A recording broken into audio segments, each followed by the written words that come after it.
How do you know Tim? No, only through meeting him through Thomas, through my boy, because he's got Erlands, and so just Thomas had to get his lenses changed, and we were standing talking, and it was just going, and then I was standing and looking, and he had his Garmin on. I was like, "Oh, do you run?" And he's like, "Oh, I did the Ironman," and then it just went on from there. And so hopefully he can be him and I can get together for a long ride or a run or whatever. So that's nice. And he's he's a first timer, like I will be next year. And he was like, "Oh, I did it in 12 hours." Like it's you've got to just going on to Ironman. We're talking about a mate of mine, Adam, who's the reason why I'm going to do Ironman next year. He ran the full Palmy Marathon a couple of weeks ago. Nice. And he was 4 hours 20, I think. Yeah. And I ran the half, the Hawke's Bay half, like 2 weeks before, and ran just under 2 hours. Yeah. And Adam was sort of like, I ran 4:20, and I'd had this time in my mind of, right, at the end of the Ironman, I'm going to run a 4 hour marathon. Yeah. And a mate of his who's done it like 6-7 times and does about a 10 hour Ironman. Not bad. Yeah, pretty good. And he said, just remember that only like 5% of people that do Ironman go under 4 hours for the marathon. Good to know. Which is good to know. I sort of had to recalibrate what the plan is. Yeah. And so at the moment it's a real just open book. Mm-hmm. It's like just I don't know how long it's going to take, but it'll be a long day. Yeah, a few hours in the books. Yeah. Yeah. So you Hawke's Bay half, bang crash. Tell us about what you started. Was it after COVID or November, right? So yeah, COVID came around, and I was a social smoker. Yeah, I guess bullshitting myself with because I was crossfitting. Yeah, and like I'd done a couple of comps and going to, having beers with mates and going to have a smoke. Yeah. COVID happened and it was like, hold on, you're at home. You're going to have to, wife hates it. Yeah. Doesn't want you to smoke in any possible, no vaping, no, nothing. Yeah. So like, right. And just a polar shift of just going, right, well, I want to run. Uh-huh. And I go back a bit. So Adam, a mate of mine who did a half this year, his wife had passed away. Yeah. End of 2019, and we'd been sitting after the memorial, and my wife said, "Oh, what's something you want to do before you turn 50?" And I said, "I want to do a full Ironman." And she went, "Great," and I just went, "Excuse me," and at that point the die was cast. Yeah, and so COVID happened and run around the block. Yeah, 2 blocks, 3 blocks, and I'm an active relaxer. That's I have to be doing something, and then it just went from there. Yeah, and I went from running sort of 4K to running from home in Hastings up to the school and back, sort of a 14K run. And luckily, a mate of mine at school, one of the teachers, he's a gazelle. Like why is that lucky? Yeah.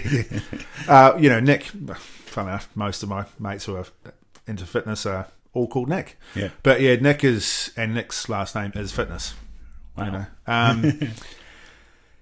He's a runner, and he said, "Look, I'll coach you," and it went from there. Yeah, and so had the plan like half marathon. all going great. You know, just right. This is where we're going, and got to Christmas and you've got plantar. Oh shit. Now waking up in the morning, my foot's sore. Yeah. But kept on going and just modified it. Didn't run in the morning, ran in the afternoon, and just kept on going. You know, training's never ideal. Yeah. And then hit the half, and it was wicked. It was the sense of achievement. Absolutely. At the end was just awesome, and to have a goal and actually smash that goal was cool. And you know the easy thing was like, you know, meeting you, getting my eyes tested, that sort of thing, and talking about this sort of thing, and talking about inspiration and if I didn't pick up people like Carl Reed, I don't know if you've. No, he's done some stuff on YouTube. He's done Ironman like numerous times. Mm-hmm. He's this guy covered in tats. He's what they call him, the flying mullet. Nice. And you know, he runs a 2:40 marathon at the end of the Ironman. He's Jesus. There was a thing on YouTube about it's called All In. Yeah. And he talked about anxiety and how exercise helps him through his anxiety. Mm-hmm. And so he's done the 100-miler the last 2 years, but he hasn't finished. Yeah, right. But he's running 5-minute Ks. Right, okay. You know, he's not mucking around. Not mucking around. And yeah, just that sort of, you know, I messaged him on Instagram and said, hey, you know, is he a year too short to start an Ironman? No. Yeah. All good, no problem.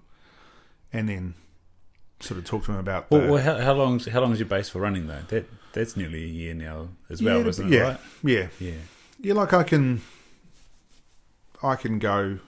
You know, I sort of walked into that half marathon with not a lot of training. Mm-hmm. Still did okay. Mm-hmm. Yeah, no, you did bloody good. Yeah, but you know, and it was. But yeah, one of the best things I've done. Yeah. So getting through the plantar is that solved now for now? No. It's being managed, but it's like after the marathon, I went and got a massage at the Works, which, by the way, are amazing. But and then masseuses or yeah, sports. So sports masseuse, and this lady was this 5'0" nothing. Beat you up. Yeah. Oh, yeah. Yeah. She said, "Oh, you know, where's it sore?" I was like, "Oh, my foot, and I've got plantar." And she's like, "Oh, I ran the half, and she ran it in 2 and a bit hours, and she's run the Comrades in South Africa, which is just good. Yeah, you know the Comrades. Well, I do because when I talked to Tim Noakes, it's part of it. That's where he sort of found out about not diverticulitis. What's it called? When you drink too much water and your salts go out of whack. Anyway, there was an athlete on that, and she went into a coma for a couple of days from this hyponatremia. Came to me. Yeah. So yeah, that was around the Comrades Marathon. So yeah, looking at Tim Noakes and talking to him, that's where I thought, yeah, when you see Comrades, I was like, I know that name. Yeah, and she said, "Oh, you know, I've run Comrades a couple of times," and yeah. Like, oh man. Yeah, you said you got to get selected for that one. I think Yeah, I don't know. I'm a good mate of a guy that, yeah, family friend. Yeah. And Ian has run it 7-8 times, both up and down. So up is down is 80k, up is 60 something k, and good times. Yeah, just something that I never ever want to do. Quite happy to look at an Ironman, but Comrades, no thanks. Yeah. But yeah, ultra. Yeah, just. That was the mountain was definitely the killer for me on my ultra. So that was 53, and we did just under 2,000 meters. And like I felt, so we did one big hill which I took pretty easy.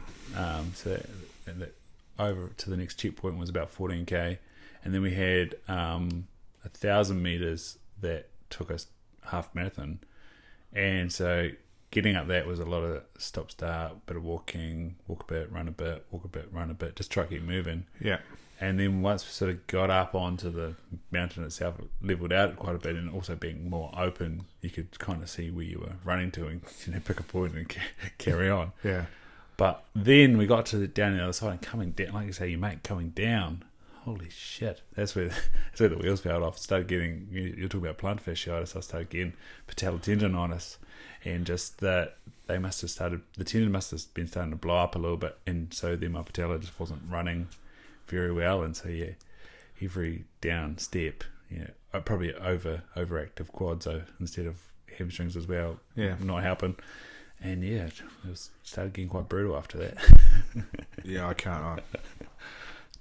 Like that, ultras that's in the cards. Ultras in the cards for end of year, I think.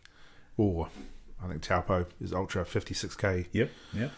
So that's in the cards, and that's sort of another one of those mile points or checkpoints going, right, if I can do this, then I'll be okay. Yeah. Because this is full Ironman you're talking, isn't it? Like you're saying, 12 hours or so. Yeah. Yeah, so 53 hours took 7 hours, 42 minutes, and like 36 seconds for me. Yeah. That was a long day. And then, when Tim did his marathon, and I was like 13 hours, I was like, that's a really long day. There's a guy that did the 101 at Aotearoa Ultra, and he took 18 hours and 59 minutes, so he got in just before midnight, which was the cutoff. It was pretty incredible, and he got third in his age group. Obviously there was 3, but still. Yeah, well, hey, you take those wins. Well, actually, no, there might have been 5. Yeah, and 2 people didn't finish. So, hey, yeah, I was actually this afternoon. I was looking at something, and it was this guy Simon Cochran. Oh, he's the champ. Oh, Simon is a great follow. Yeah, he is. I look up to.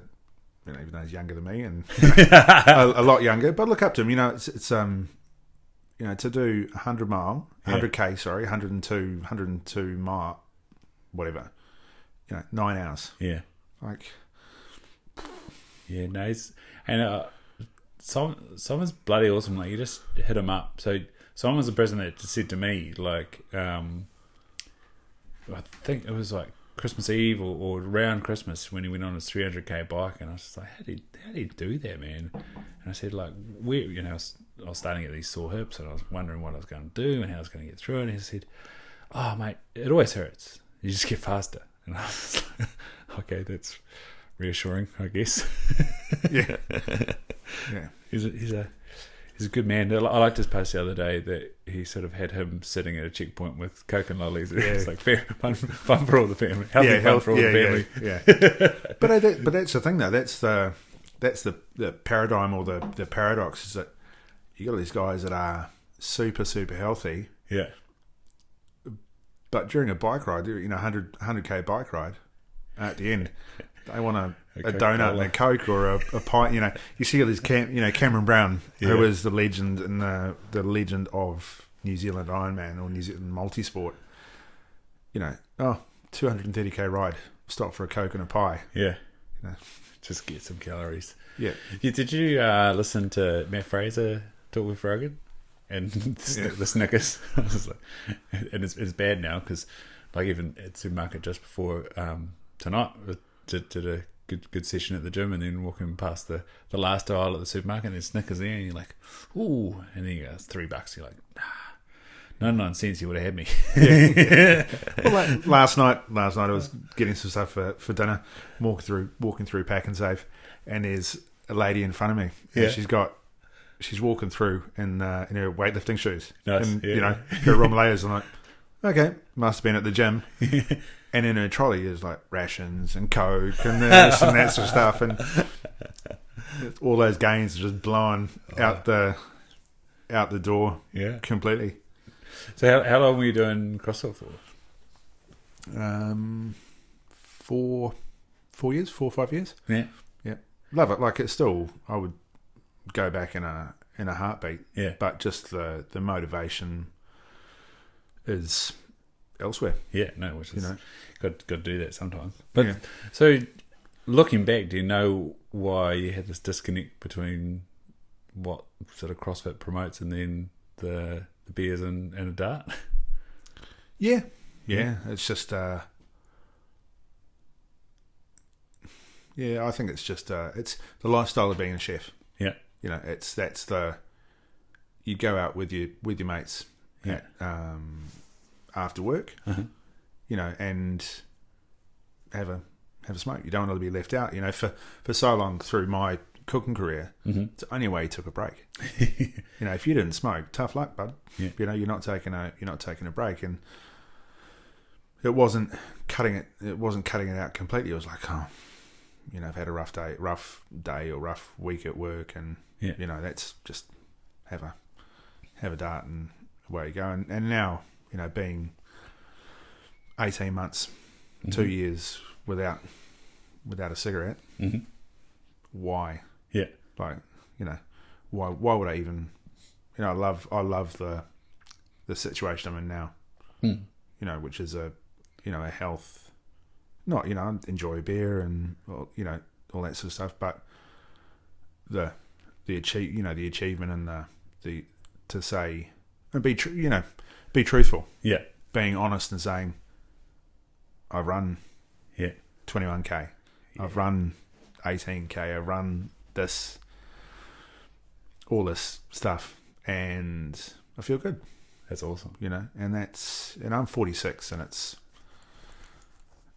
I don't want to be that dude. Yeah. And also I guess Adam's partner wife dying from lung cancer. Yeah.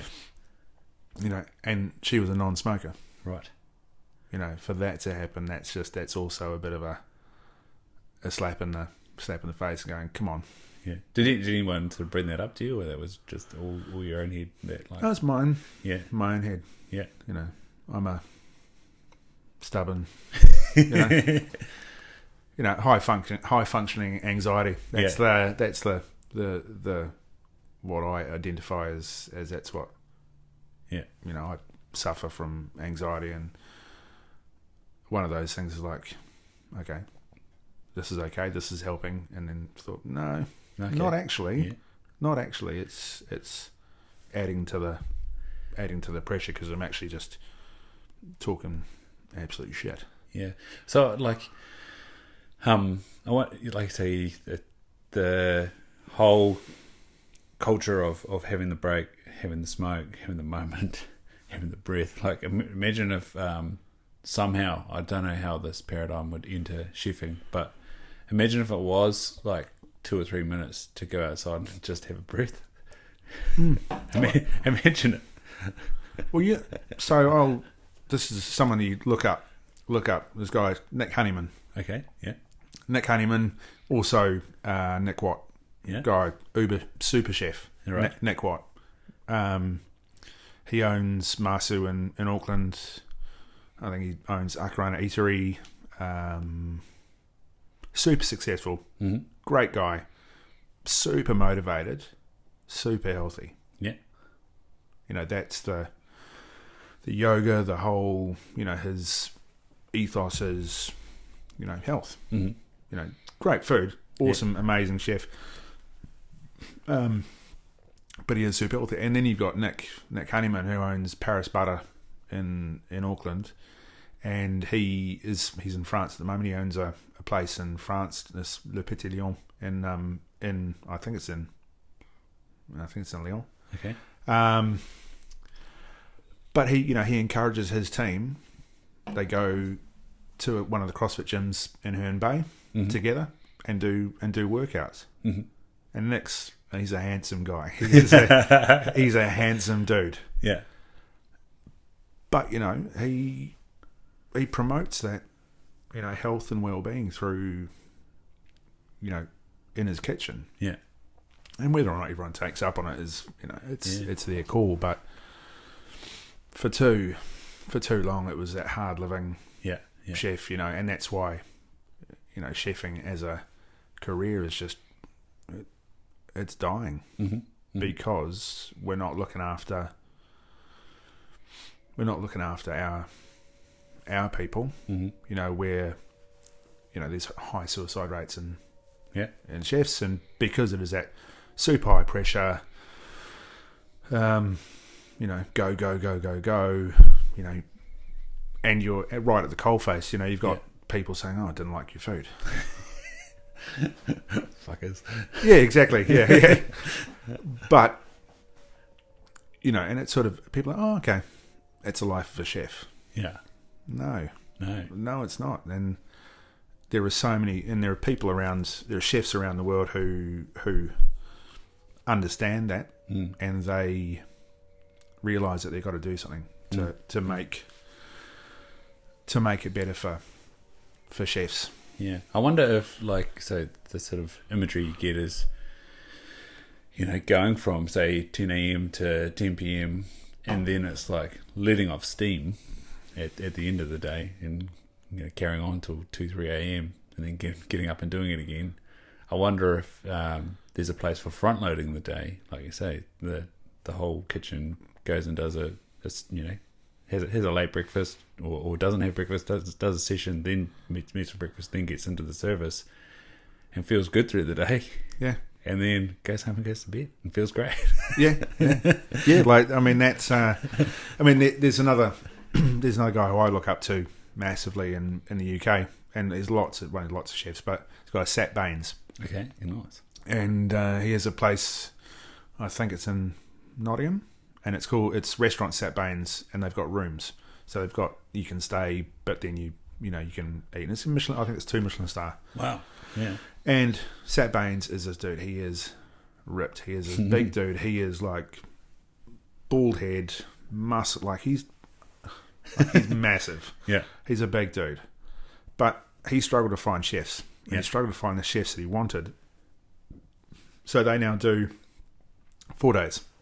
Close 3 days a week. Yeah. Close Sunday, Monday, Tuesday. Only open Wednesday, Thursday, Friday, Saturday. And he's got the same team. Yeah. And he's looked after his team. Yeah. And he promotes sort of at least looking after yourself. Yeah. And, and he's got people who will crawl over hot coals for him because he looks after his... What came first though? The Michelin star, or the him being a badass chef, or has that allowed him for the economics to work because of the status of the kitchen? I think, well, probably a bit of both actually. Bit of both. I mean, having a Michelin star doesn't guarantee success. Yeah.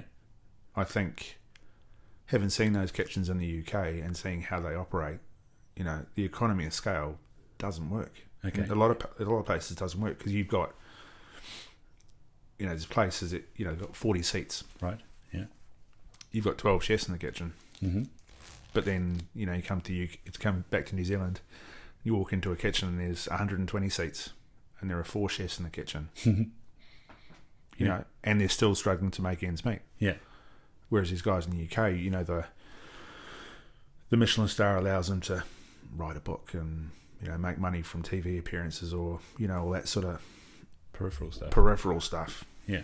But then they've got to struggle. Well, they don't struggle, but they've got to worry that all that time is taken away from the kitchen, and the reason why they've got the star is because they've been in the kitchen. Yeah.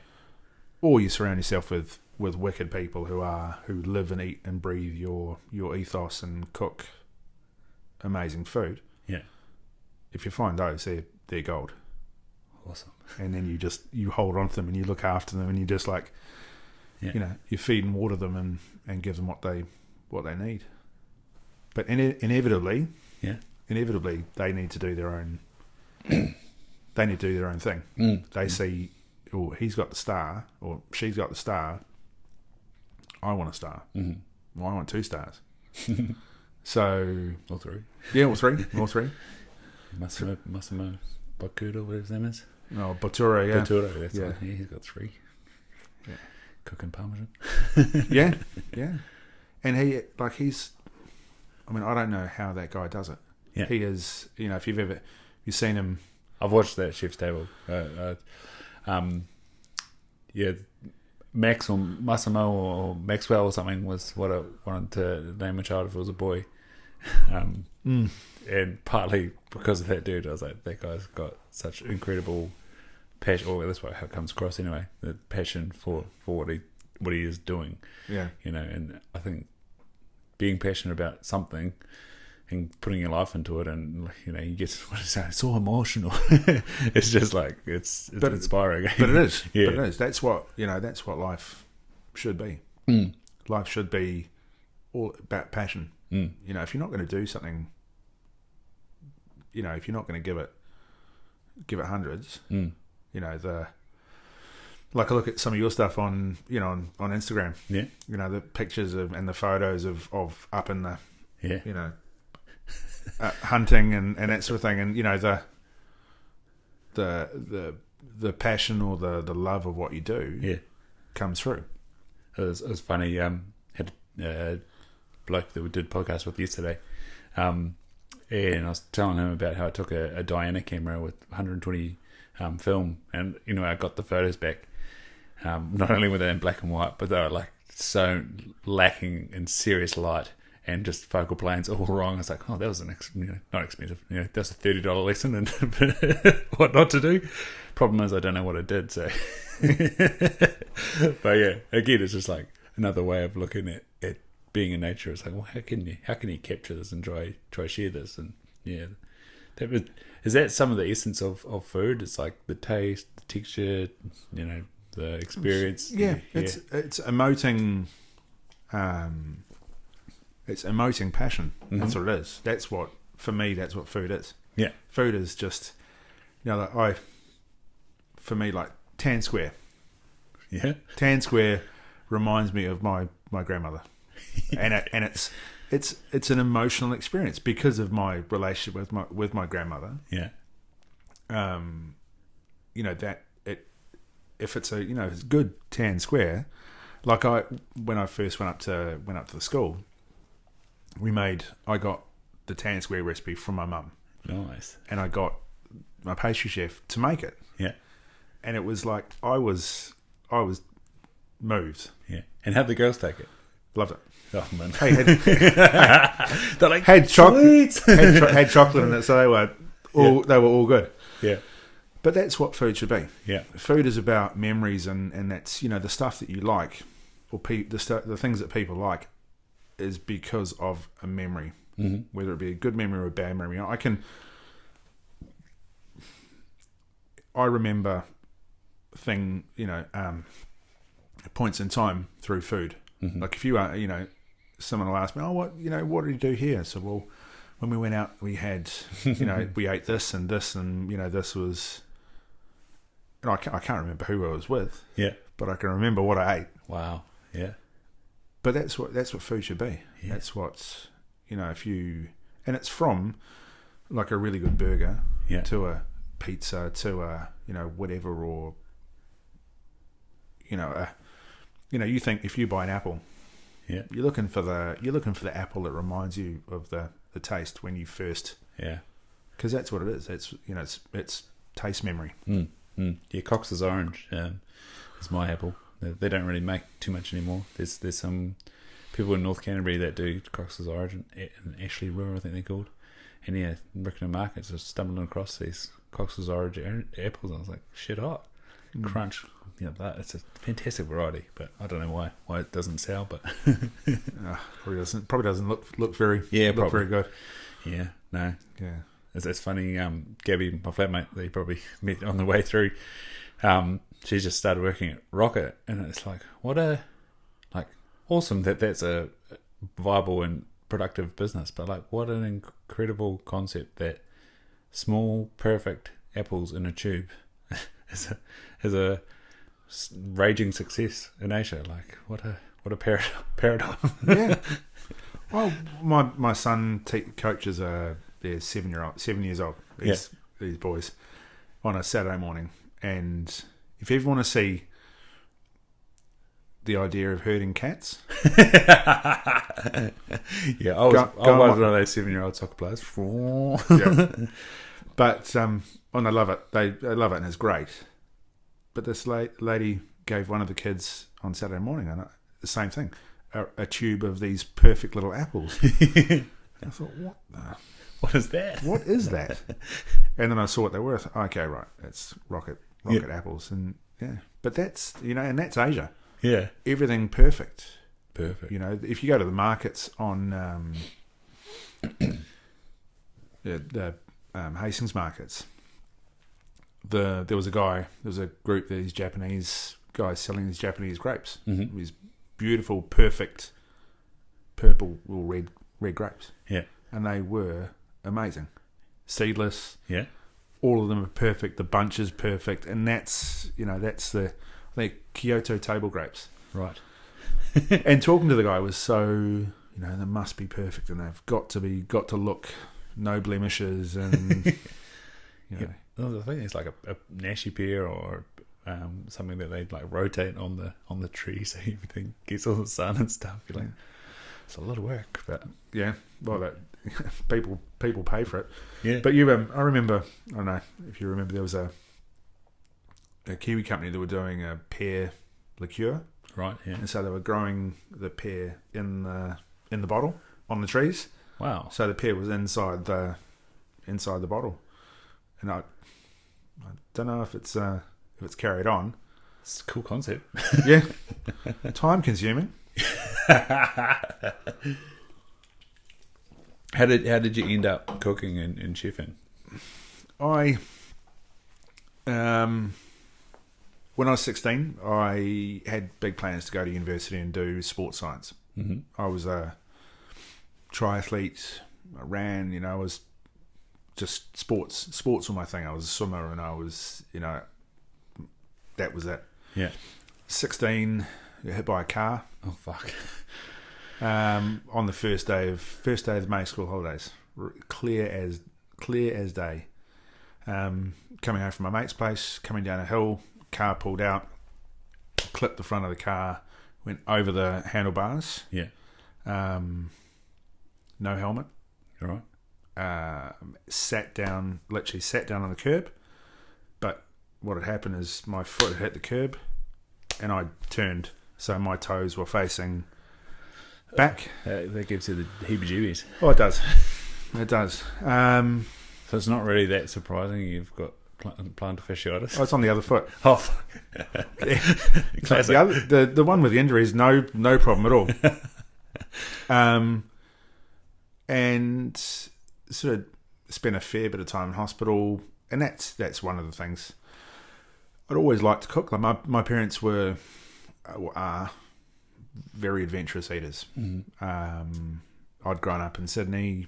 My parents had gone to the markets in Sydney, and sort of we'd lived a pretty nice upbringing with lots of different foods, lots of different style of foods. Came back to New Zealand when my grandmother passed away, and still my parents continued they continued that love of food, and so my parents, they were working full time, and so my mum would do can you put this on at this time? And normally I was the one that was home, so I'd do it. And plus you probably liked eating if you were doing all the sport. Yeah, loved eating.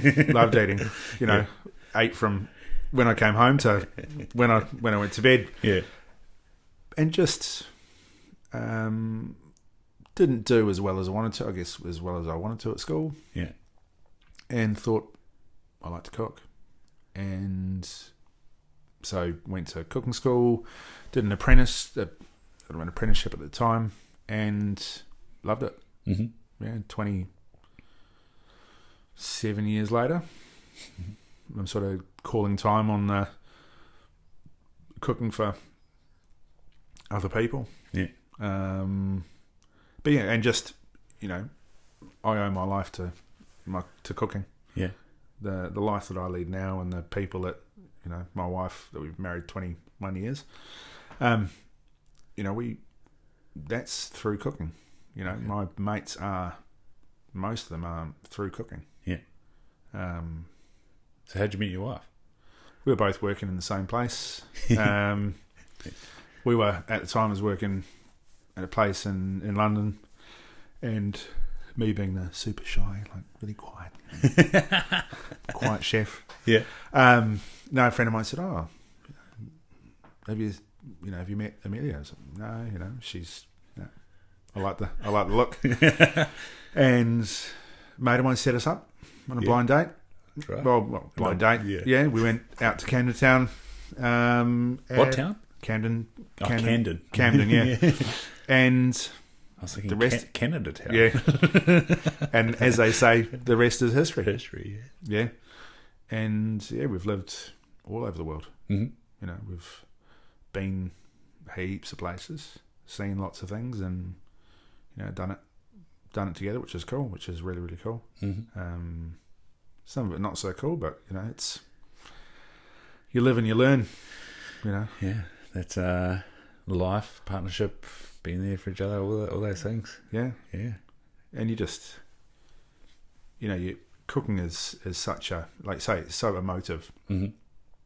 and you want to be around people that are passionate mm-hmm. and are passionate about things, and my wife is super passionate about everything. Mm-hmm. She just wants, it's got to be right. It's got to be a certain way, which is what you want. Yeah. But yeah, she's South African, and we've lived in South Africa. And how was that? Wicked. It was cool. Yeah. Where'd you live there? Cape Town. Yeah. In Cape Town. Yeah. Like I say, Africa gets under your skin. In what way? I think we lived there for 4.5, 5 years, and Africa it's such a pressure cooker. Mm-hmm. If if that's the right term. You've got such poverty, and then you've got such wealth, mm-hmm. And corruption in between. Yeah. It just doesn't compute. But South Africans are so like Kiwis. Yeah, we are more alike than.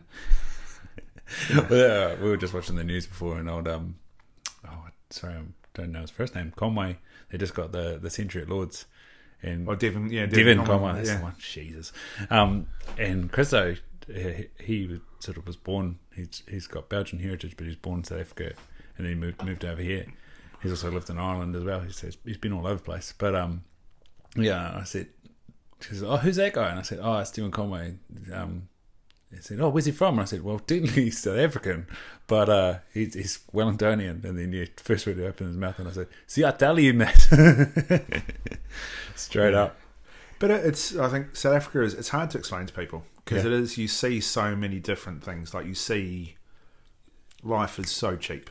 Life is just so, but it's beautiful. It's just like you've never been anywhere so beautiful. Yeah.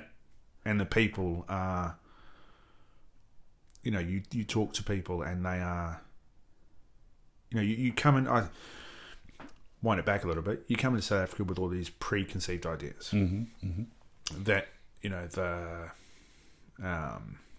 Xhosa and the Zulu and all of the, for use of a better term, the indigenous people of South Africa are, it's going to be like. It's dangerous. They're not all like that, No. It's not. It can be, but they're beautiful people, and so proud, and so proud of their heritage, and so proud of who they are. And you just don't see it. You don't see that in a lot of other countries, and. You've got these guys that they're living in a shanty town. You've got these guys in the kitchen who are, I had a chef that worked for me, and she was amazing. And her stepfather burnt her house down one night. On purpose? On purpose. Oh, shit. In an alcohol-fueled rage, burnt her house down in one of the shanty towns. But when I say house, she went to Bunnings and bought a garden shed and put that up, and was living in a garden shed with her child. Luckily, wasn't in there when her stepfather had burnt it down. She still turned up to work the next day. She made sure that her child had gone to daycare. Mm-hmm. She turned up to work the next day, and only through someone else telling me did I find out that this had all happened. Yeah. And it's just, you're just like, what the... Yeah, it's kind of like, well, what is normal and what's acceptable? I don't know if that's the word, but yeah. And I also wonder if our perspective of South Africa and New Zealand, like obviously there's the apartheid sort of riots and stopping them coming here, trying to stop New Zealand rugby teams touring there, and then South Africans that have moved here have often left for good reason. So that's our story of South Africa is, so and so has moved here from South Africa and they had a terrible time. Yeah. But it's like they've told you a story, and so then you've embellished on that story, and you've become that's your opinion of South Africa. That's right. And then you go there and you see, you're literally like, you land in Cape Town and you've got to drive through, well, right near a shantytown to get to where you're going. Yeah. And you're like, what is actually going on? So much. Yeah. Am I safe? And have I locked the door? And has this... While we're stopping at the lights. Yeah. Thought you don't stop at the lights. No. But then, you live a normal life. Yeah. You live a normal life. You adapt to the situation, and there are things that you do and you don't do, and you lock all your doors and you make sure your windows are shut, and you don't go walking the neighbourhood after when it's dark, and you don't open your door. You've got a gate, and so on and so on and so on. Mm-hmm. And it just becomes part of life. Mm-hmm. But the people are amazing. Yeah. The scenery is breathtaking. The things that you can do, or the freedom that you've got, is unreal. Mm-hmm. It's just... Do you have an example of like extreme freedom? Oh, just for me, mountain biking is one of those things I find is just, you're in the mountains, in the middle of these mountains, and it's just, no one's stopping you. No one's, there's no one saying, oh, that's $15 to come and ride in the mountains, or cool. It's just, it's there. Yeah, it's there, and you do it and you use it, and it's just the way. That's what I mean by the freedom, and it's right to do whatever. People are. You can sort of you could come from the UK with this idea, and you put it on the table, and someone goes, "Oh my God, that's amazing!" Mm-hmm. Mm-hmm. And that's what a lot of people have done. They've just sort of come in with a different idea and gone, hey, why don't we try this? And it works, and suddenly they've got this empire in South Africa, but then you've also got the guys going, come on, give us some money. Give me some money. Yeah. So did you go and run a restaurant, work in a restaurant? I was running a hotel Mm-hmm. called Mount Nelson, which is old, 100-something year old hotel. Sort of they call it the grand, the grand old lady of Cape Town, set in its own grounds. Not yellow, white and pink was the color scheme. Yeah, decor, and the decor, but very old, very old school, and people have been coming there for all their lives. Mm-hmm. We did dinners for Liz Hurley and for Elton John, and those sorts of, and that was the sort of the clientele. Yeah. Over Christmas time, you'd get all these people from the UK been coming. We've been coming here for 25 years, and we've been coming here for 30 years, and would they be complimentary, or was it again just that mix of somebody likes you, others don't? Yeah, I think there was the people that were coming, and they'd make a. We've been coming, can we get the price that we were paying in 1971, or, and they go, oh yeah, okay, that's, heard of inflation, we've got a bit of it here. Yeah. And I mean, there was I'd started as the, what they call it, exec sous chef, so I was second in charge running the hotel. Yeah. And first day I got there, and a lady, this lady would like to see you. I'm thinking, okay, like what the... this is 8:00 at night. She's just having dinner in the restaurant, which is the Cape Colony. It's beautiful old, all dark wood and beautiful massive windows. And I went and she sort of sat down and I'd just like to start off by telling you the last chef was terrible.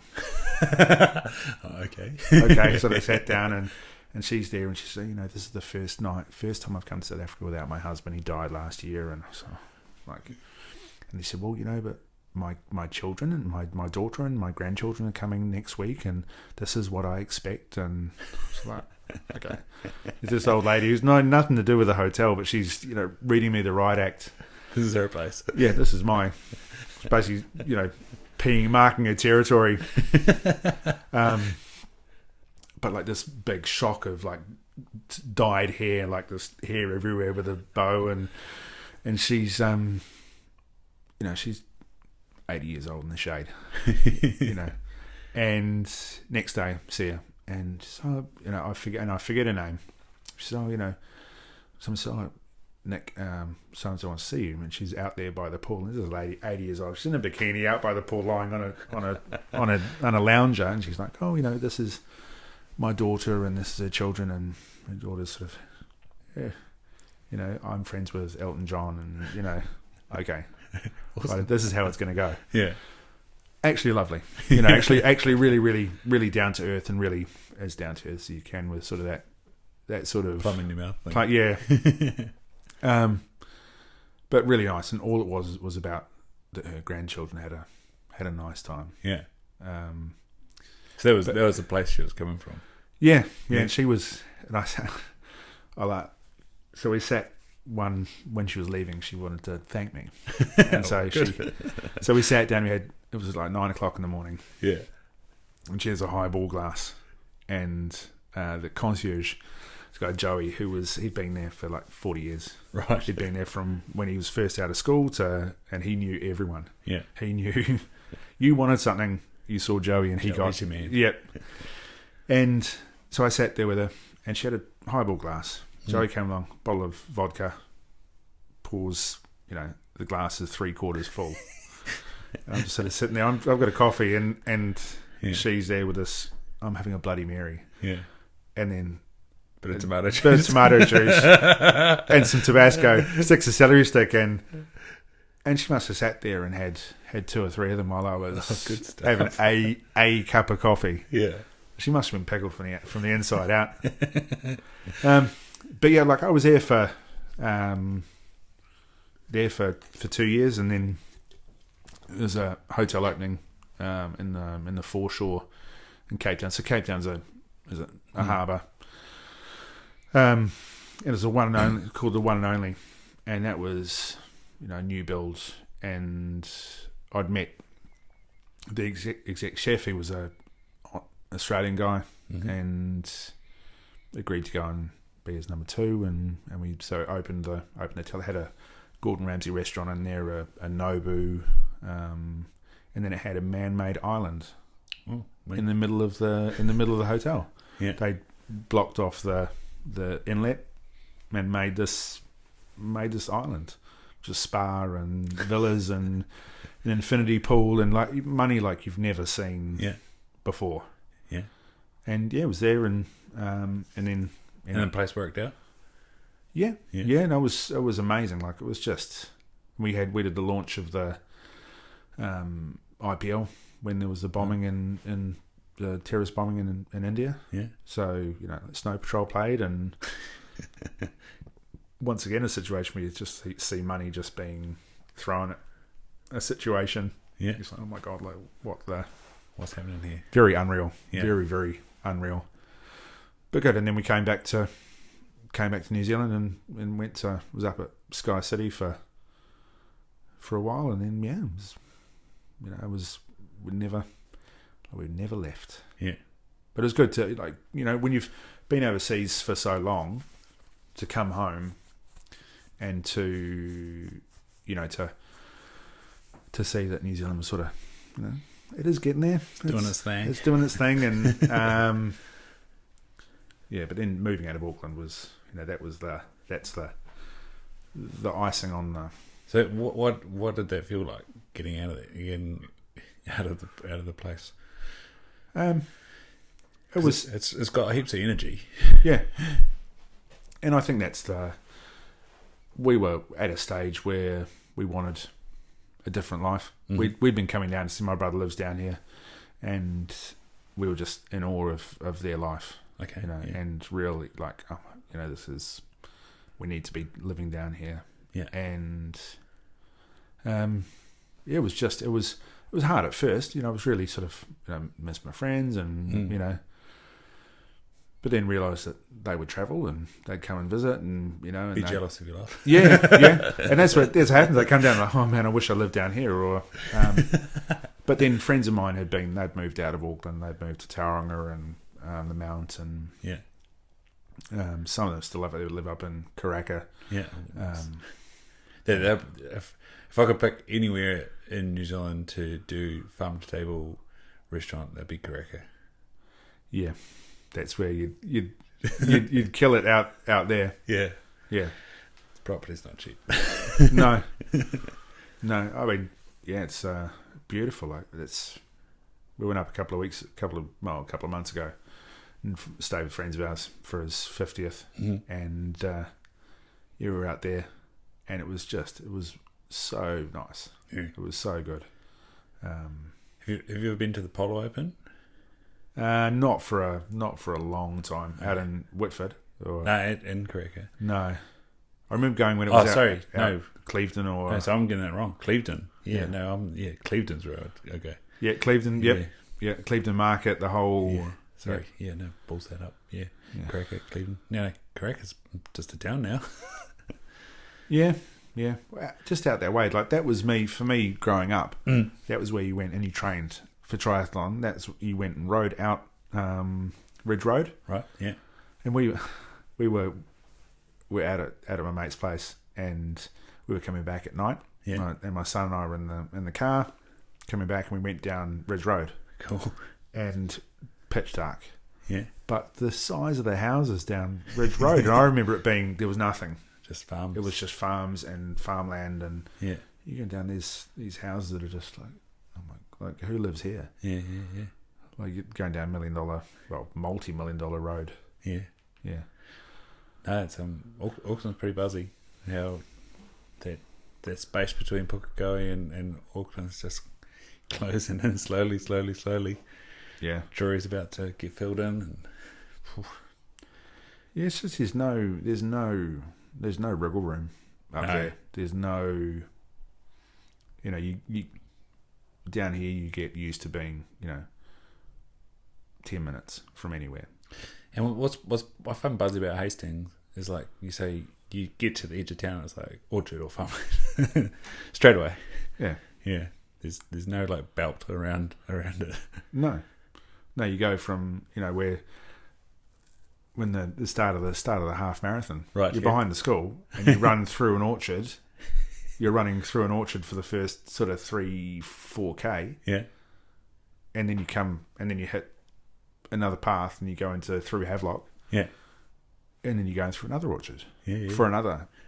You're running for 12K. Yeah. And that's with the half. Yeah. You're running, you don't see any cars for 14, 15K.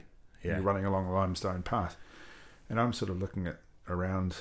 And I've never been here. Yeah. I've never seen this, and that's cool. That's what coming to the bay is so good for. Yeah. Is there what did you say? 27 years, 29 years of 27 years? Is there like a moment that sort of shaped you, positive or negative? Yeah. I worked at a place in London called Bank.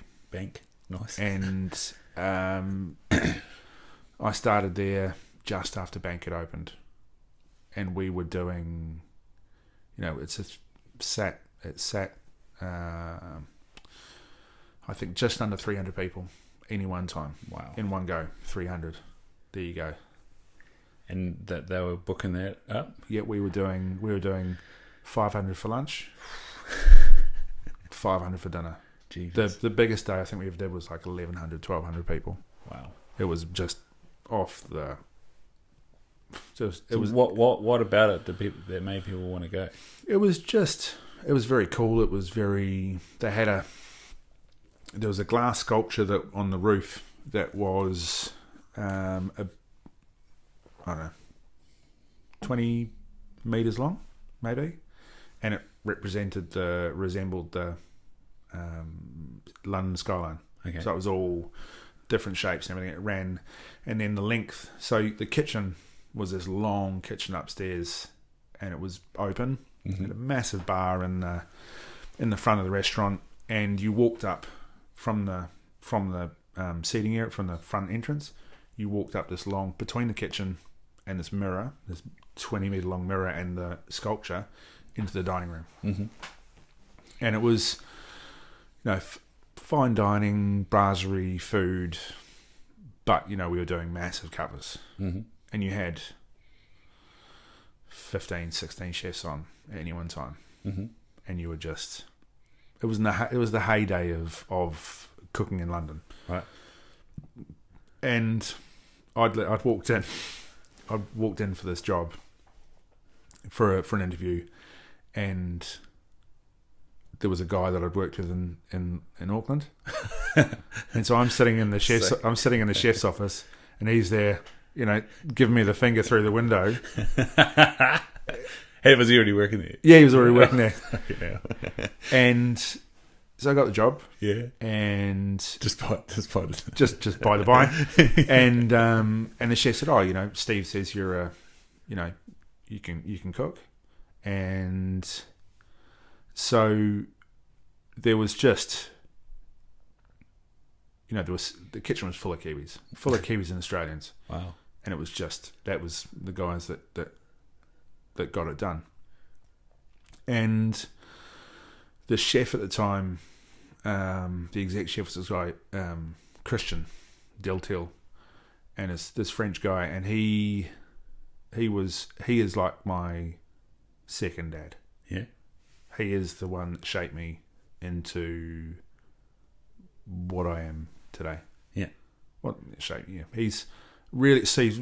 He's important to me and to Amelia. And, he's come out to New Zealand, he's come to see me, and, his son lived out here as well, but he's come out and spent the day with me, and his wife, and, and I feel like part of the family. But he took me under his wing and was just, like he saw potential, and he saw something that I didn't see, and nurtured it, and, and when I'd left, and he eventually said, "Look, can you come back? I really would like you to come back." But that's aside from that, it was the best. It was the best of times. It was the worst of times, But my friends, it was a classic. Yeah. It was, one of my closest friends, Wyman, we work together. Yeah. And we work together, and we still talk about it now. We've got a Facebook Messenger cool page that we talk. All of us who got on, we still talk about it. Yeah, we still talk about it. I remember at bank, remember this, and because you were working 60, 70 hours a week. Wow. You were just, and you were. That was you. That was your family. That these guys they'd live and die for you. Yeah. They would just.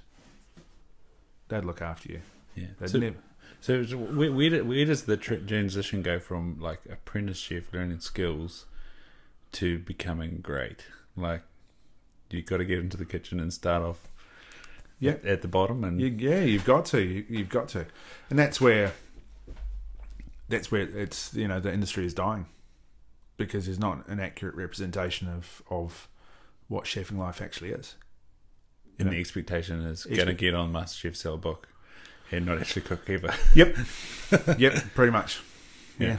I think that's what it is. I think a lot of people, they're selling that dream, and they're selling that. From yourself, you went to university. Yeah.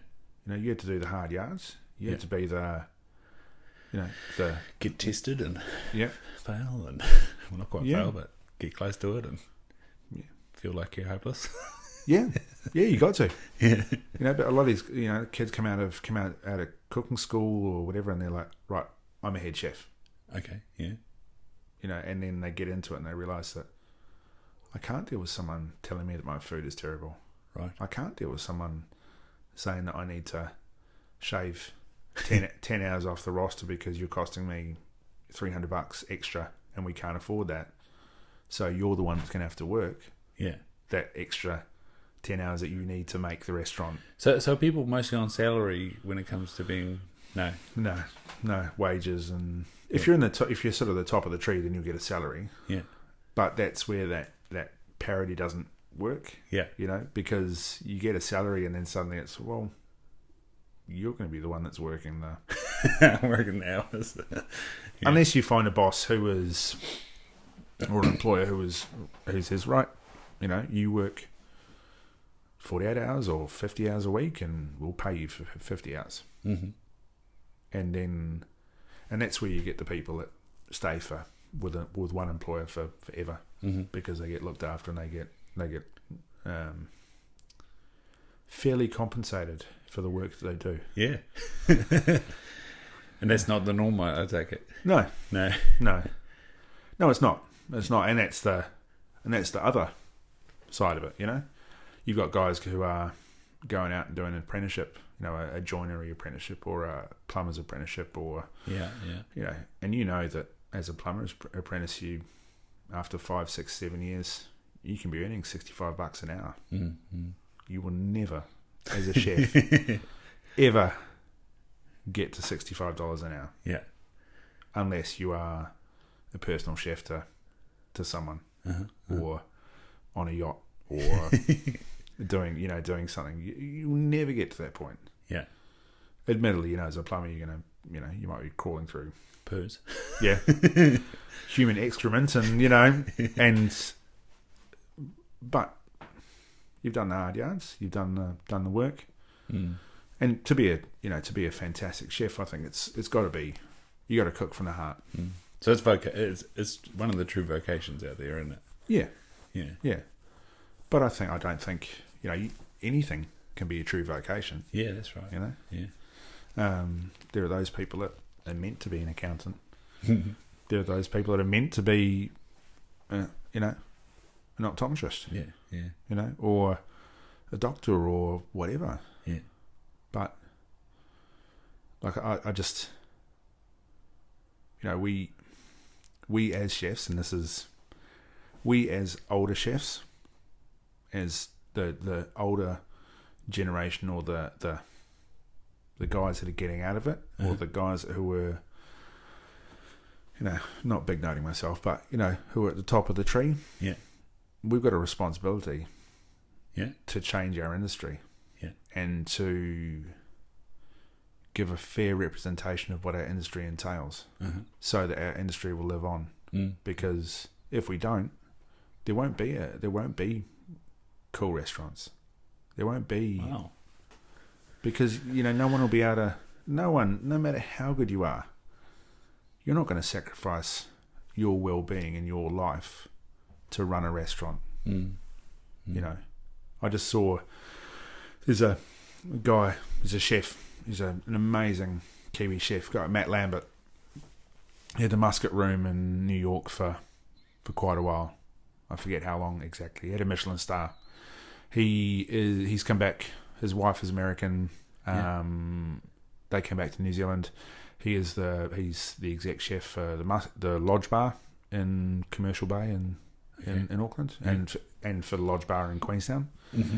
And he calls it how it is. He is, I think, his younger brother committed suicide. And very close. It seems like a very close knit family. I don't know him personally, but he talks about food. He loves it. He talks about music, and he loves it. And but he's a big one for that chefs are come up with your own stuff. Yeah. Come up with your own ideas. Stop stealing shit from other people. Stop or, there was a thing about, people poaching staff. That's the other thing. That's just, I can't get my head around people that do it. They come in for, hospo people, they go in for lunch and someone, they go, oh, you're a really good waiter. Hey, here's my business card. That's, you could come and I'll pay you X amount. Right. So they come into your restaurant and scalp your stuff. Yep. Yeah. Yep. Yeah. And they think, oh, it's okay. It's cool. Everyone else is doing it. Yeah. Why can't I do it? We're so short of staff. I'm going to come and grab your staff. Yeah. But what they don't realise is that if you don't have the restaurants that are at the top of the tree, if you don't have the really good restaurants, the guys that are hitting it out the park every single night, you don't have the lower ones. You don't have the ones underneath. You don't have people that want these waiters and service staff and chefs that want to aspire to something. If they've got nothing to aspire to, what are they going to do? Yeah. They're going to no. Right. Yeah.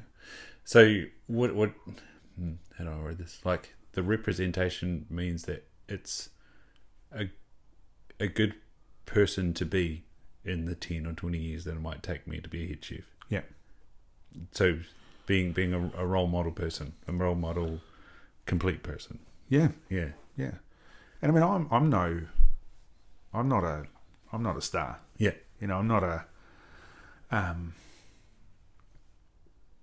good at what I did. Yeah. And I enjoyed it, and I love it, and I'm passionate about it. There are better chefs out there than me. Yeah. But these young guys, you've got to. I've done the time. Yeah. I've done the hard. Done your time. I've done my time. Yes, it did. It sounds so bad, but no, I've done I've worked in the crappy places. I worked in the good places. I've been around, and just want I love cooking. I love the industry. I love the chefing is just. I maybe wouldn't recommend it to everybody because it doesn't suit everybody. Yeah. For a time, my son was like, "I want to be a chef. I want to, I want to cook. I want to be like you." And I was like, and that was touching, and it was really, really cool. But in reality, would I want my son to have the same life that I've had? Maybe not. Yeah. See the same stuff? Yeah, definite. Yeah. But go through the same thing? Yeah. Nah. Yeah. Not at all. But I want it to continue. Yeah. So, what do you think marks being cook to chef? Cook to chef. Yeah. Oh. I think the ability to do it all. Yeah. I think if you're a businessman, or if you understand the business, yeah, you know how to make money, you know how to make people happy. Mm-hmm. Not just from food on the plate, but the music that you play and what your staff are wearing, and the restaurant is successful and all that sort of stuff. That's a chef patron or chef patron. Mm-hmm. A cook is just they cook, and they cook really, really well. Yeah, and there are those people that will always be that. But if you can do it all, then you're a chef. But there are those that come out of college and they're like, yeah, I'm a chef. I studied for 2 years and I'm a chef. Yeah. No. So is it called chef school? Yeah. Or cookery school or hospitality school. Yeah. And that's the other thing, schools are selling off the industry. Industry. Yeah. To get people into the country. And that's, So what do you mean by that? So they're getting people paying international fees to do hospitality courses. So the college that I went to, recently, they were offering, there was national students, like so Kiwis, and then international students. Yeah. 2 different prices. Yeah, of course. And there's something that's attached to that bigger ticket. Yeah. No, that doesn't sit with me. Because we're on. You get some absolute gems out of it. You get some guys that are just you're going to be a star. But then you also get the guys who are just doing it just to get a foot in the door. Yeah. And that's where, the COVID or post-COVID, a lot of these restaurants where they've had these guys who have been able to do the work have had to go home. Mm-hmm.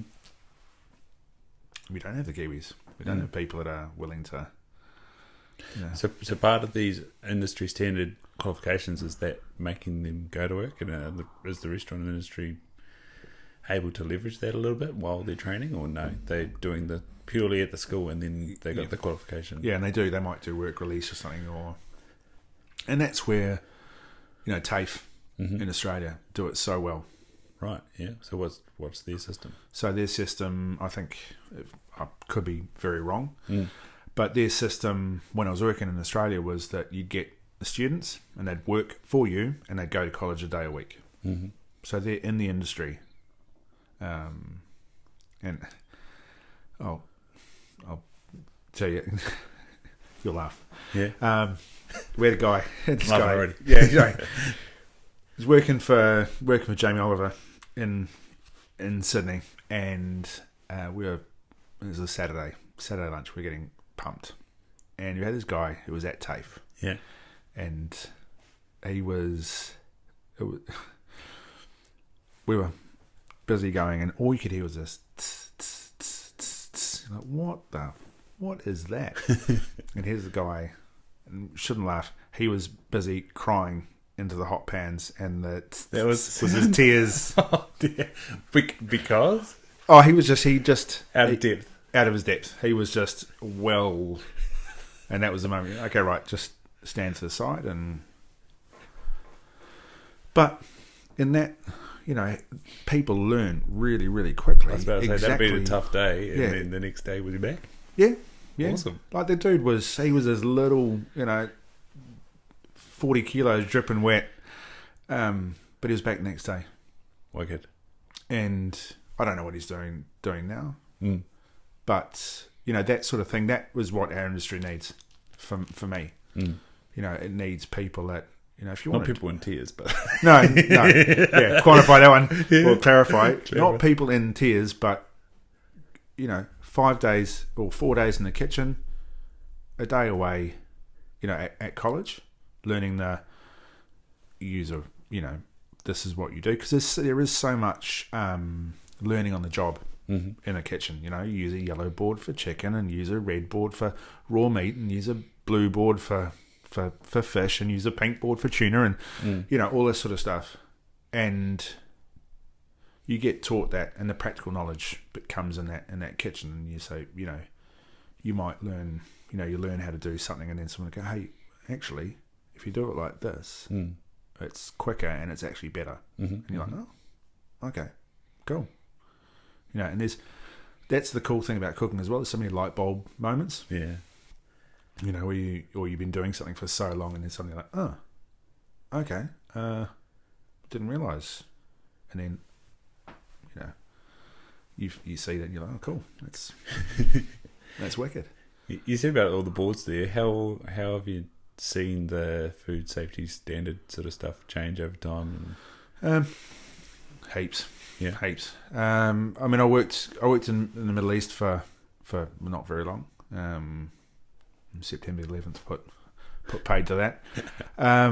But that was, you had absolute, they were hardcore. Right. They were. So they were ahead of the game. Yeah, well ahead of the game. Yeah, well ahead. Everything, all this, in some ways a lot, it was just, why are you even doing that? Yeah. Was any of that cultural or religious? Or? Some of it, yeah. Like you very well split, and you could only do pork in this room, and you could, there was no, the chocolate room was over there, and this was that, and that was, and it never met. But it's at a place now, the Ministry of Primary Industry, with the food control plan and the approach they take at the moment, it's so smart. Mm-hmm. It's realistic, because before there was so much, you get a guy turn up, you get a council the food control guy would turn up just randomly. Oh, hi, I'm here to do your audit. You're like, okay. I'm cooking. Yeah, this is not a good time. Now at least, they're saying, hey, we're going to be here in 2 weeks' time. You need to allow 2 hours. This is what we'll go through. Yeah. So the chef's like, wicked, I can plan. Yeah. Not in a bad way, but they can just go, right. And so so you've got a Ministry of Prime Minister, you've got a food control plan. Yeah. So it explains everything, and they provide all the forms that you should use. They provide so you're not on some scody bit of paper and you're writing fridge 3 and it's 4 degrees. Yeah. And if it's not working, this is what you write down, and this is the number that you call, and and it's there for you to use it. Yeah. And it's there for you to, and that's really, really smart. Yeah. Yeah. And it just makes life so much easier. Yeah. Yeah. Because the last thing, at college you're like, and food control and blah blah, and then that's it. Food control comes anyway. Yeah. Yeah, it's not at the front of what you. Yeah, what are you being explained to? Yeah, but there's still, at college you do get told, but it's now I think it's just so much. That's that part of the government, or seems to be, they've got their head screwed on. It's good to hear. screwed on right, because I think they've got to realise that the hospitality industry or sector is such a massive part of what New Zealand's known for.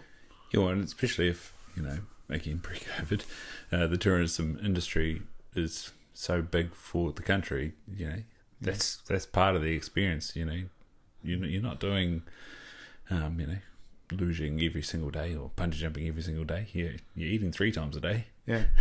Yeah. But someone was saying I was 85, the internal flights were 85% of pre-COVID. Nice. So it's getting there. Yeah. And I think for New Zealand as a whole, it's good for the country. It's good for people to get out there and see their own country, their own place. Yeah. We're talking about MPI. That's one of the things when you're in your exam with me, and I was talking to you about food and kitchen and stuff. And funnily enough, Alex at my gym, him, and he works at Gourmet Meats. And when I first met him, I said, I saw your boss at the bottom of Tomato Peak one day, and I just got a deer, and I sort of said to him, "Oh mate, can I bring 2 shanks in and just cut them in half?" He's like, "No, not allowed to do that." Yeah. But then I was saying to you about this butcher I follow in the UK, that does game meats. What's it like being able to just have a connection with the butcher and get this selection of game meats coming on? Well, like I was saying to you, in the UK, game is just such a massive part of food in the UK. Well, such part of such a massive part of food, but here we don't. When was the last time you went to a restaurant and had venison? Yeah, I think there's only like two or three processors in the whole country, and that's part of the time. Yeah, but why? Yeah, well, that was one of our hunters were getting outraged about the tars. Like, well, can we eat these guys? Because that's pretty good food. Yeah, yeah. I think someone in Auckland's doing tar dumplings at the moment, which is pretty buzzy. I'd be wanting to see what that's like. Yeah, sorry I can't mention the restaurant, but I have seen a couple of people go there and I was like, tar? I think you need to speak to Jay about getting that one on the rock. Yeah. Him and Dunkley start talking about that. Yeah, I'm sure Jay's been there actually. He might be one of the people that I've seen eat tar dumplings. Yeah. But no, having that ability, like you, that's something I admire greatly, is that ability to go out and I'm not a hunter. Mm-hmm. Love to, but I'm not. To go out and get live off the land, essentially live off the land. Yeah, and that's you want to have that ability to be able to take it off and come back and prepare it and eat from nose. to tail.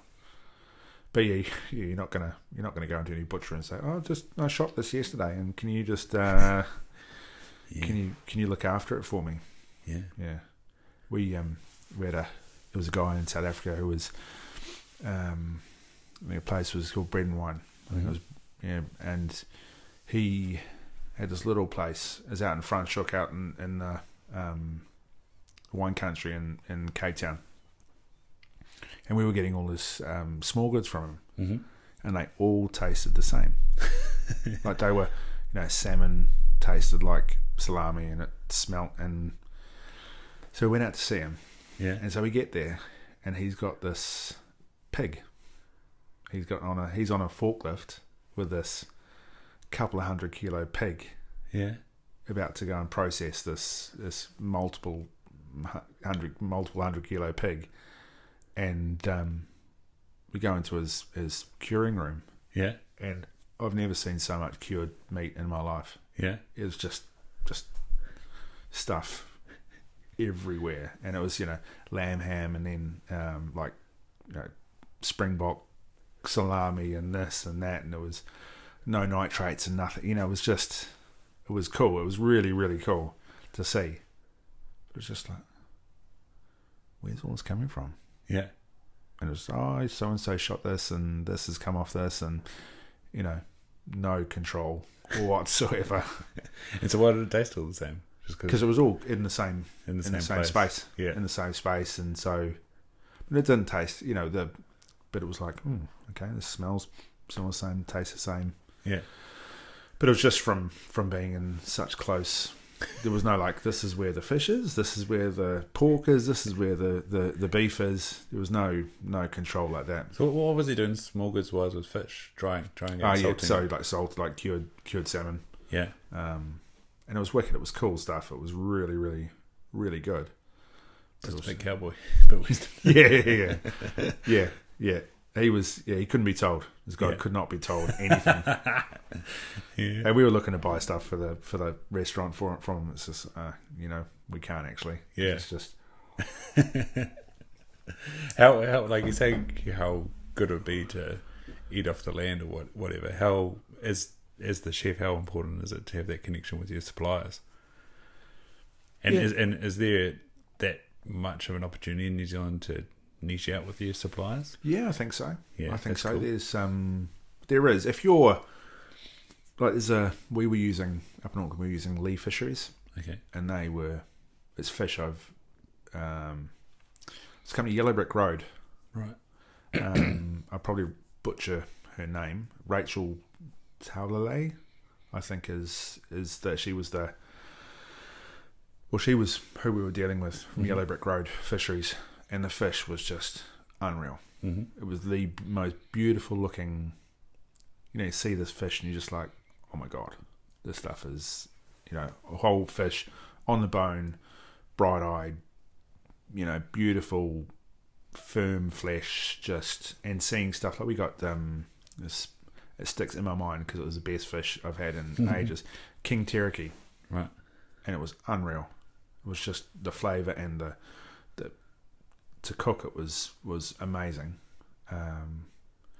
But there's a lady up in Auckland who's Element Foods, Megan Corbett, and she's the niche. She goes and finds things. Yeah.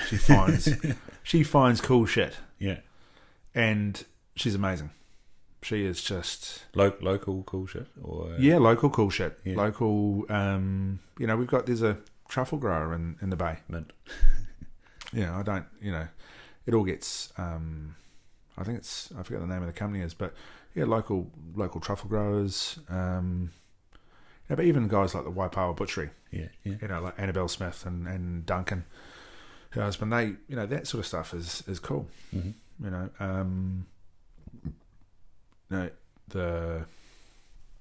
forget what the name of the company is. They're a herb and veggie company, just on Karamu Road, and it's cool. Like that's cool stuff. But it's there. It just costs. It's just expensive. Like Danny's pasta. at the markets. Yeah. He's making handmade pasta. That's who does that? Yeah. Who. You go to the Cleveland markets. Yeah. Curious Crop of Tomatoes. That's cool. That's again when I was saying about those apples. Rickenham House Market is a bloody good one. Yeah. Quite artisan sort of stuff. Yeah. And that's Moyes at Yabon and that sort of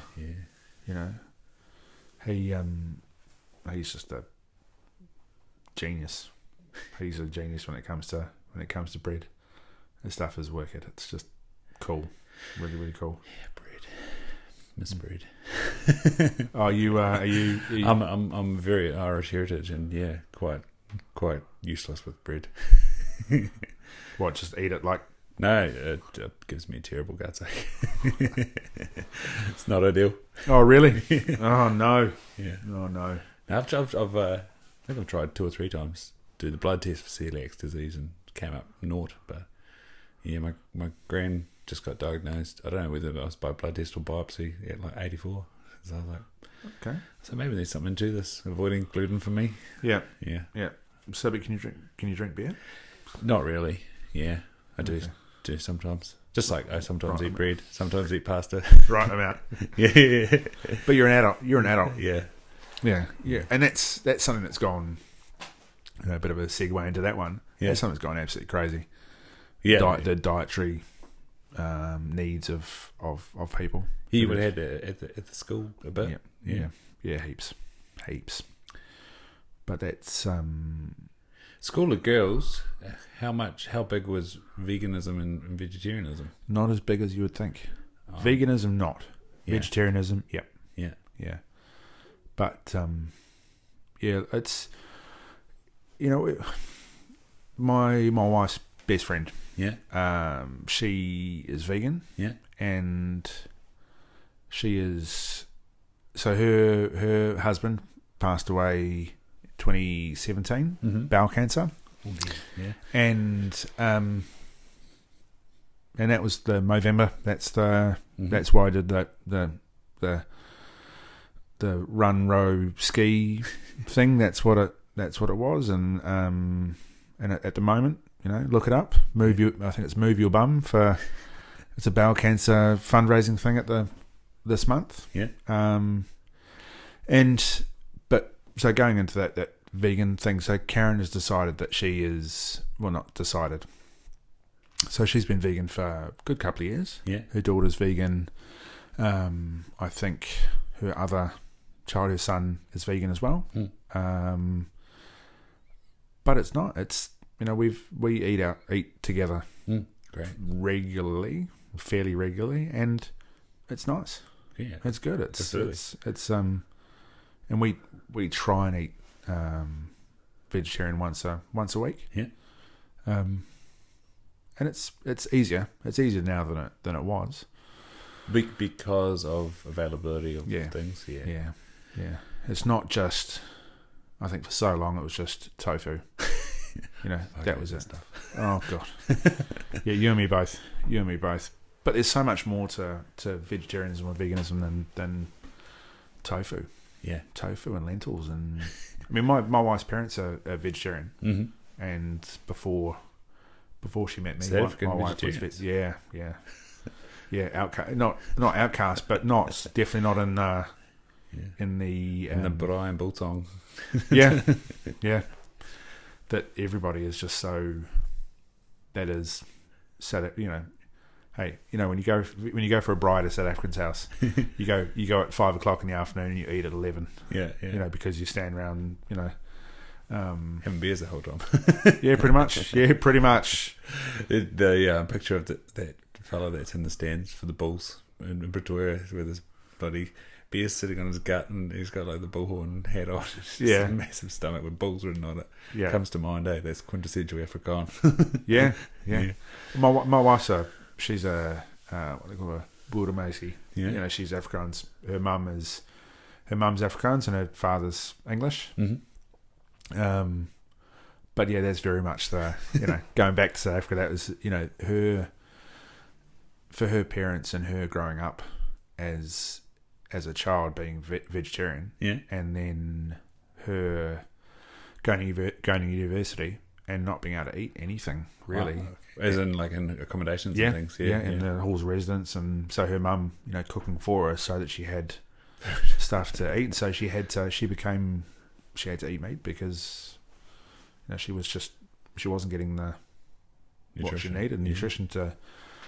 And her younger brother, one of her younger brothers, is still vegetarian. Still, I think eats eggs, and that's about it.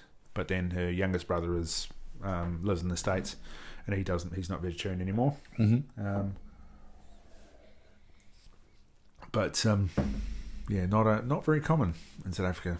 Yeah, well, it wasn't when in 2009 when we left. I wonder if part of the reason why it was less common in the boarding hostel of girls is that a majority of those boarding girls are from farms. Am I correct there? No, probably no, so probably not. Yeah. But it's a big part of South African culture is the braai. Yeah, is standing around the braai and. In here in Havelock. Oh yeah. Oh no, definitely. Yeah, definitely.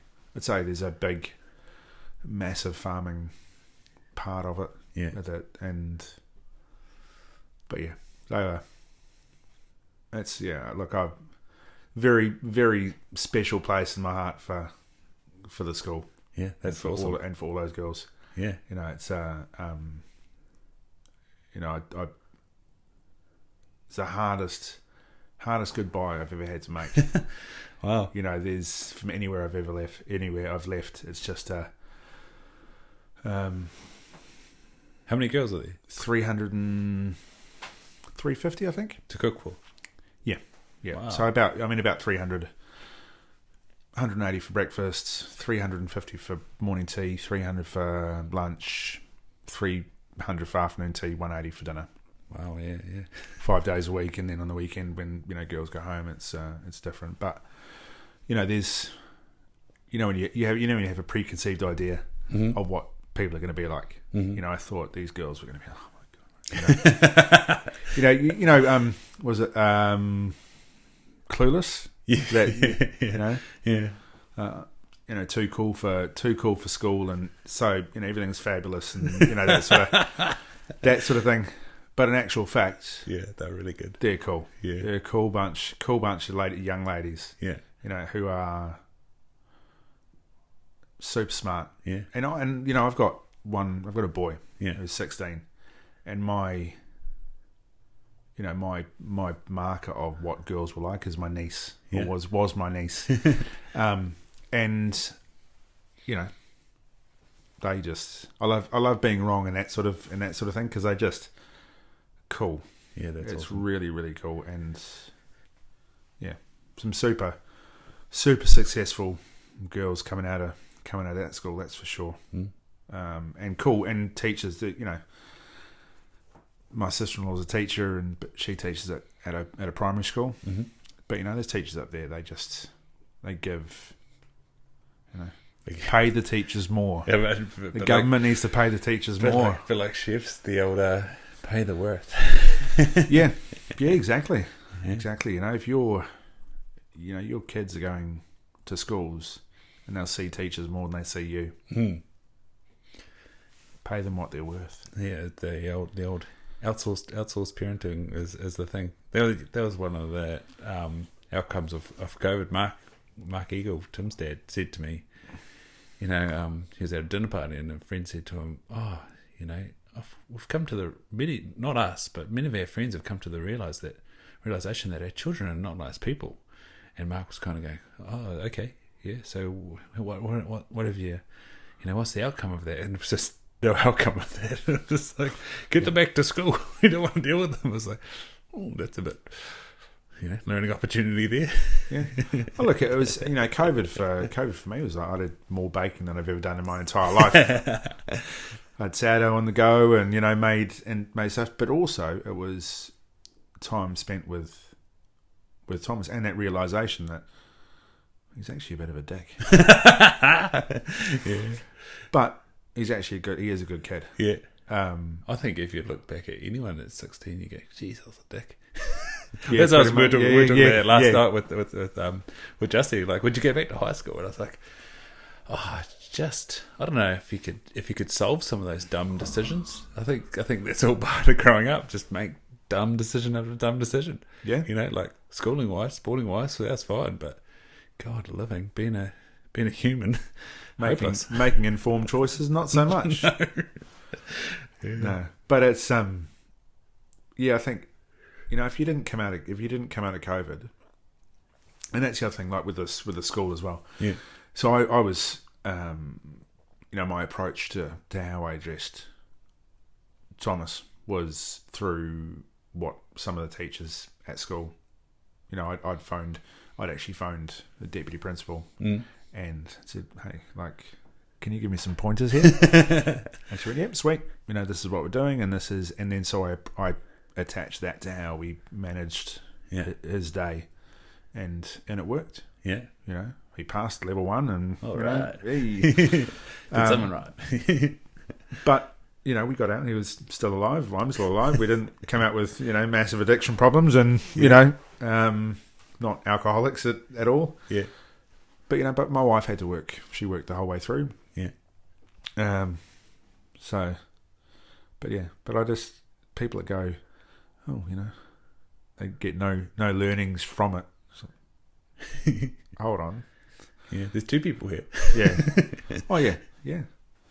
Yeah, and that's something as well with having a teenager, is that trying to get through to him that there are two people. Yeah. It's not just your mum or me or just you. It's it's all of us. Yeah. So your attitude towards other people affects how they have an attitude towards you. Yeah. But whether that actually sinks through that one day, that 16-year-old brain, maybe not. Maybe not. One day, yeah. One day. But yeah, it's he'll grow up. He'll be all right. He'll be okay. One day. Just not now. But that's kids are different. What was I reading? Circadian rhythm. Yeah. Oh, yeah. And just the difference of sleep patterns and how just even little things like they're developing at different times and how their brains are working and Yeah, I think I've said it a few times. The best thing ever for me was Fridays after school. I'd be on the go from about 4:00 till 10. It was the best thing ever. And our water polo game would be at 9:30, and you'd just be so up for it, so amped. You'd be at that peak time, and you'd blow off all the steam, playing the game of water polo, and go home and go to sleep. Yeah. It was the best thing ever. Same like volleyball. You had a late game, 7:00, 7:30. That was good. Yeah.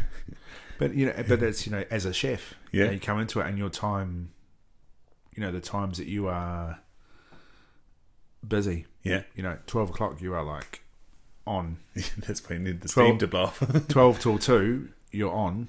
Yeah. And then 2 till sort of 2:30 till 4 you sort of you come down, and then 6 o'clock or 5 you were just go for 5 hours. Yeah. And 10 o'clock the number of times I come home from work and you're like, how's it going? Yeah, I need to watch TV. I can't go to sleep just yet. Or that's why you'd go out partying or go out drinking or whatever. Yeah, and then just do it all again the next day. Yeah, that's what I find interesting about Joe Rogan is that, and it'll be the same vibe. He goes on at maybe 10 o'clock. Has a 15 to an hour set long, and then he gets home and will be in that state of what, and then he writes until 2 a.m. and what does he say that the house is quiet, he's got all this space to himself and all this energy, and that's when he writes. I'm just like, man, but then he's got the day to himself, and what do you say, he gets up for his daughters, sees them off to school, and then that starts again. Front loads his day a bit, and does that workout, does breathwork, meditation, and bloody isolation tank and saunas. All the things, float tanks, all the stuff that money can afford you to really look after yourself. It would have been fascinating to hear his life in the 90s, like before Fear Factor, when he was grinding it out. It would have been fascinating to hear what his routine was like then. Yeah. Even just some of those guys that just, but you talk about front loading the day. Yeah. That's I've not for so much of my career. I've never been a morning person. Yeah. Best thing is doing stuff in the morning. Mm-hmm. I'm not a get up at 5 o'clock and go do heaps of stuff. I'm talking like a get up at 6 and go and do stuff and get stuff done. Yeah. And then the rest of the day is it rolls on and keeps on going. But these guys that just like, who's the other one? Like Howard Stern. Yeah. He must have lived most of his life late at night. Yeah. And his day is just, I don't even know what his day would look like. But and like Howard, well, I suppose that's what Joe Rogan is now. $300 million to exclusively talk on Spotify, and apparently it's more. Yeah. But same for Stern in the 90s, like one show a day, mate, and cha-ching, cha-ching, cha-ching. Just cash in. Yeah. Just cash in. Well, even the old Friends reunion the other day, like $1 million an episode. Like, what? What is that? What does that even mean? Yeah. Is that $1 million per person, or I think that was per person. That's just an obscene amount of money. But you think, like for Matt Fraser, how much money do you reckon he? What did he say? You won the check, 300k each year if you're the winner. Yeah. But even footballers, like footballers who are, what are they? The guy. So there's I don't know if you follow. He's wearing a Western Sydney cap, but David Alaba. He's Austrian footballer. Okay. Played for Bayern Munich. He's just been sold to, free transfer to Real Madrid. $426,000 a week. That's just an obscene amount of money. Yeah. Far out. What do you even do with that? Don't know. Ask him. Yeah. Ask for some. He probably doesn't know. That's amazing. But are you going to do like Marcus Rashford? Who's that? He's forward for Manchester United. So he is. Now this is someone that I would, you look up to as he's 24, 25. Wow. So the UK they publish giving, people that give to charities, people that do stuff for other people, do stuff for other people. Yeah. I think he's top of the list. Cool. So he earns 24 million a year. His net worth, I think, is 24 million. Wow. Yeah. But last year he gave 100 and something million away. Awesome. That's what you do with fame. Yeah. You do something with it. Yeah. And that's what it should be. Yeah. And like you brought up Matt Fraser, what's going to be interesting about Matt Fraser, like the money didn't come from CrossFit. The money came from him being smart, him being good, him being willing to get in front of the camera. Brands, Nike's always handy, but but like it's going to be interesting to see now that he's retired what he's going to do. And it's funny seeing him on interviews, and one of the things of like, what would you do differently? Like, well, I wish I had started investing earlier. I probably could have finished some of my engineering studies while I was at it. But at least he's got an engineering degree. Yeah. He's and that's that's a stay in school, kids. Yeah. But he did that stuff before he became, this worldwide phenomenon as being, winning the CrossFit Games, 5 times? Yeah, but also did the engineering stuff around the weightlifting stuff. Yeah. Yeah. So, then, that wasn't necessarily half-assed. And that work, that work ethic as well, that real, just that hard work pays off. Yeah. Yeah. And it does. As much as the catchphrase, and it does. Hard work pays off. Yeah. And I'd like to see what he does. I'd like to see what. He's an interesting guy. Yeah. Oh yeah. And I'm now fascinated what Noah Olsen's going to do. Yeah. And also, as I was saying at the gym the other day, I was like, what's going to be Noah Olsen's benchmark of making it? Because Matt Fraser's not there. Yeah. Yeah. It's gonna be a weird spot.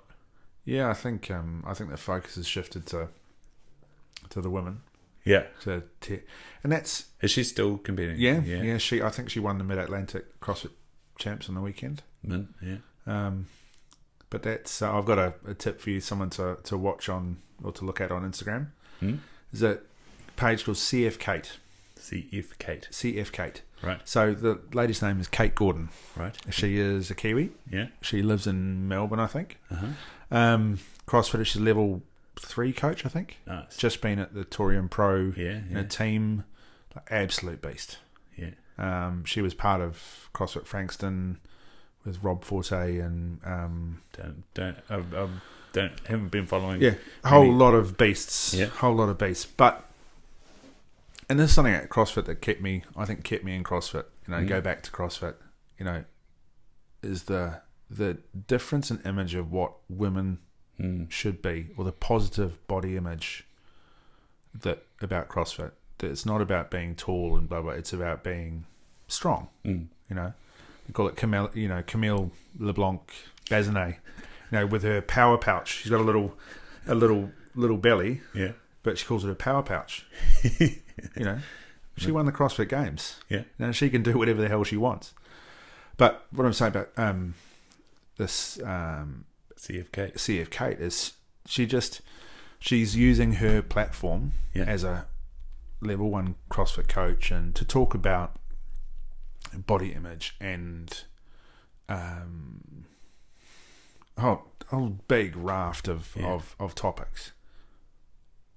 There's a New Zealand girl that lives in Hong Kong that does similar thing, but her name escapes me. CrossFitter? Yeah. Not the one with dreadlocks? No, she does not have dreadlocks.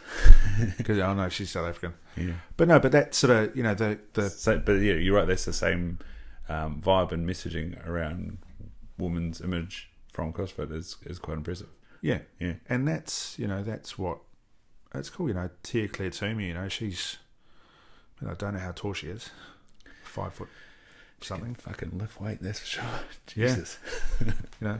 I'm just casually going to go to the Commonwealth Games, get a gold medal in the clean and jerk. Just for shits and giggles. Yeah. But that, when you look at all that sort of stuff and that legacy these people will leave, and someone who this CFK, she coaches and programs and all that sort of stuff, and but she actually just is real talk. Yeah. Monogamy and all that sort of stuff, and some of the stuff is like, ooh, okay, yeah, that's a bit or polyamorous, all going down those roads, yeah. But at least using it for good. Yeah, it's a definitely a conversation that makes you think about your own beliefs around relationships and stuff, and especially for me being separated, it's kind of like, well, what the, growing up Catholic and placing so much on the idea of marriage. My parents just had their 40th wedding anniversary. My grandparents were like 2 years away from being 70 years married, and that's because my grandfather passed away. Yeah. And so on the flip side, my other grandparents separated after like 30 odd years. But to then, have a child and then separate, and you're like, fuck, what does this all mean? But then you kind of go, righto, you just got to regroup, like what matters, my daughter matters. Yeah. And you can still be your father. Yeah. There's plenty of people out there that don't be a father. Yeah. And, then you move along. It's new normal. Yeah. It's new normal. Unfortunately. But yeah. But then at the same time, it's like, well, what if things aren't going well, do you stay there? Don't know. Yeah. I mean, it's my parents been married for 50 years. Yeah. My brother's been married 20 years. I've been married 21 this year. My brother is 43, never been married. Yeah. I don't know if he's been in a serious relationship for longer than. But I think there is so much. There's so much society saying you need to be this and you need to be that. Yeah. My aunt and uncle separated when I was 13, 14, maybe. Uncle remarried. Yeah. And he's been married now for 40 years, maybe 30 odd years. It's not. Sometimes, you've got to, you do have to press that reset button. Yeah. You've got to go, hold on, this is not working. And not everything is for everybody. Not the same thing for everyone. Yeah. And you realise that, Well, and this lady, that's what I was saying about, this lady bringing up conversations around, there's people out there that happily are polyamorous. Yeah. And you're like, that's a lot to get your head around.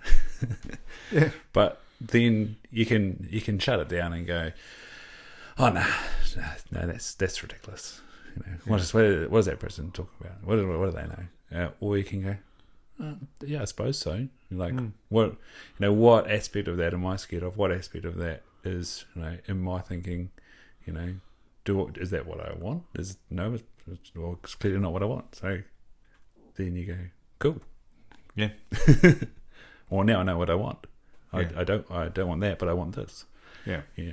And you got to go through. Sometimes you got to go through stuff to go. Hold on, I don't like that. Yeah. But I like that. Mm. And it's hard work. There's no, being married is not just. No. It's not rainicorns, unicorn farts and rainbows. It's hard work. Yeah. But the good is really good. Yeah. I don't know whether it was, your cell phone reading your mind or what it was, but there was a meme that sort of came out around COVID, and for some reason it ended up in my page. Yeah. But it was about like choosing your hard, and that was the thing. Being in not that I'd say my relationship was bad, but being in something when something's not happy is hard. Yeah. But being out of a relationship is hard, But having two parents together is hard. Yeah. Being separated from your child is hard. Choose your heart. Yeah. And commitment is probably the biggest thing that I sort of think about relationships working. And so that, that's what is in the vows, isn't it? Like, things aren't going to always be good. Yeah. But are you committed? Yeah. Commitment. I think commitment is hard. Commitment to anything is hard unless you really, like, you think, when you're a CrossFitter, when you're a CrossFitter and you've drunk the Kool-Aid, and I'm going to gym and I'm going to do this and I love CrossFit and there's all that. Yeah. You're committed to it. Yeah. Because it's cool, and then you go through a rough patch. There's a couple of weeks of programming you don't really like, and you're like, God, this is hard, or we're doing Murph or something. Yeah, what would you do? Yeah, bar. Hey, just anytime there's bar, I'm like, getting better. But even today, that's all we're talking about. Fucking overhead squats. Jesus Christ. Oh, don't even start with that shit. We're all laughing at it, like, is it ankle mobility? Is it the back? Is it just all of the above? Yeah. I normally just circle all of the above. Yeah, a lot to work on. Yeah. But you think you get a guy like Sammy. Yeah. Who's just. He just whipped up from the bar. I'm like, how did you get up there? Yeah. But some people have it, and some people just need to work really, really hard for it. And it's the same in anything. And I think CrossFit's it's quite a good one for life as well. Like, you're not going to be good at everything. No. But if you dodge the tough shit, it doesn't get better. Yeah. But if you focus on the tough stuff, it gets better. and it gets easier until something else becomes. Yeah. You're right. I've been scaling up until probably this week or last week, and then I went RX, and it's like, well, now shit comes unstuck again. Yeah. You know. But it does, and that's there's no shame in scaling. Yeah, no, scale for life. Yeah. Scale and bail. That's That's even better. Yeah. Yes. Yeah. No, it's not me. There's a guy, Make Wads Great Again. And he's just consistently taking the piss out of CrossFit. And he's a CrossFitter, but he just continually, older dude, Yeah. but just continually taking the piss out of CrossFit. And that's a T-shirt that he had printed was Scale and Bail. Yeah. Yeah, I'm a big fan of the Buttery Bros. So they're always scale for life. Yeah, those two are just, yeah. What's awesome about those two is like the films, fittest ever, are like impeccable, professional as hell. Yeah. But the YouTube is just taking the piss. Doing blenders ads. Yeah. C4 pre-workout. Yeah, eating pancakes, and but they're beasts, Yeah. They're strong in their own right, They're, Marston is he's pretty He's wily. Yeah, and Heber, he's he's. I'd love to see how big they are in real life. Yeah, but to stand next to them, eh? Yeah, Yeah. Because you're a decent sized unit, 92-ish, 4, yeah. somewhere around there. Yeah. So probably about the same. Yeah. Yeah. But it's CrossFit's hard for big units. Yeah, that's where Alex is amazing, eh? He was getting up on, I think he did 4 muscle ups in a row, so that's like, crikey, man. That's awesome. He's a big dude. Yeah. He's a big unit. I got inspired and then, slipped the arm and smashed my nipple into the bar. And the guy's like, you're supposed to hit your stomach on the bar. I was like, yeah, don't worry. Yeah. I'm working on it. That's something I've never been. I got dodgy shoulder, so it's sort of, that's what I tell myself, but that just freaks me out. Muscle ups just freak me out. Yeah. Yeah. Well, I knocked myself out at a competition, and we went to Tri Wars up in Hamilton. Yeah. And I think it was probably third workout. And Oh, fuck. yeah, over 6 odd workouts or 7 odd workouts. And in the warm up, was just stringing them together, and it was a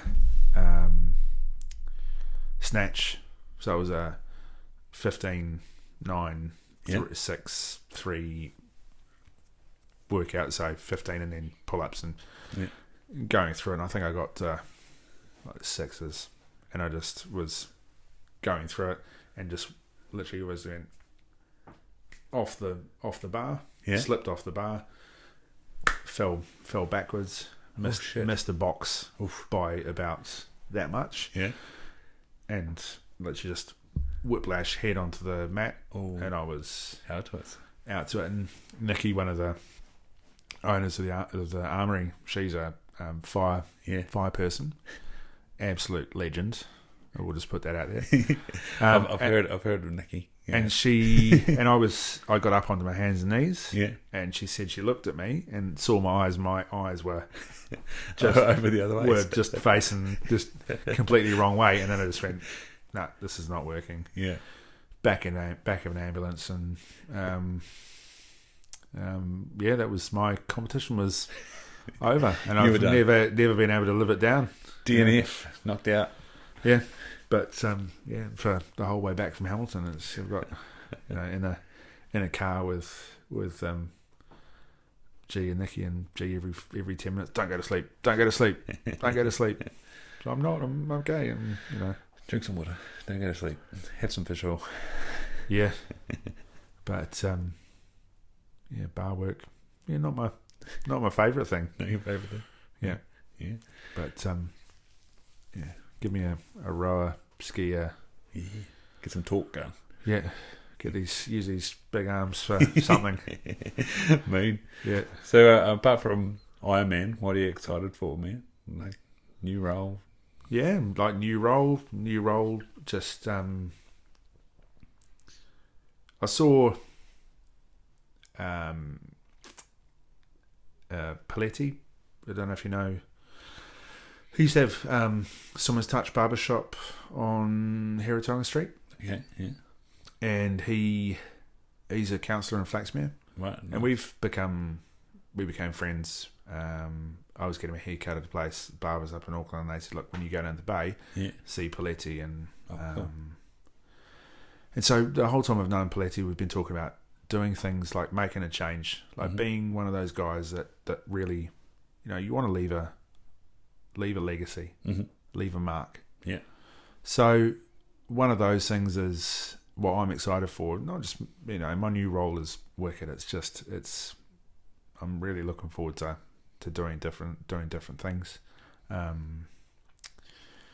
just learning different things and helping the company I work for get better at what we do.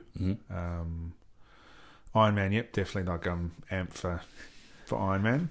Might not, it's gonna be hard, but also, I'm a big one for Movember. Yeah, making a change. Yeah. So I've got a couple of plans in the pipeline to get, to encourage conversation and, not to take away from guys like Jack and Misfit Productions and those who are just doing an amazing job.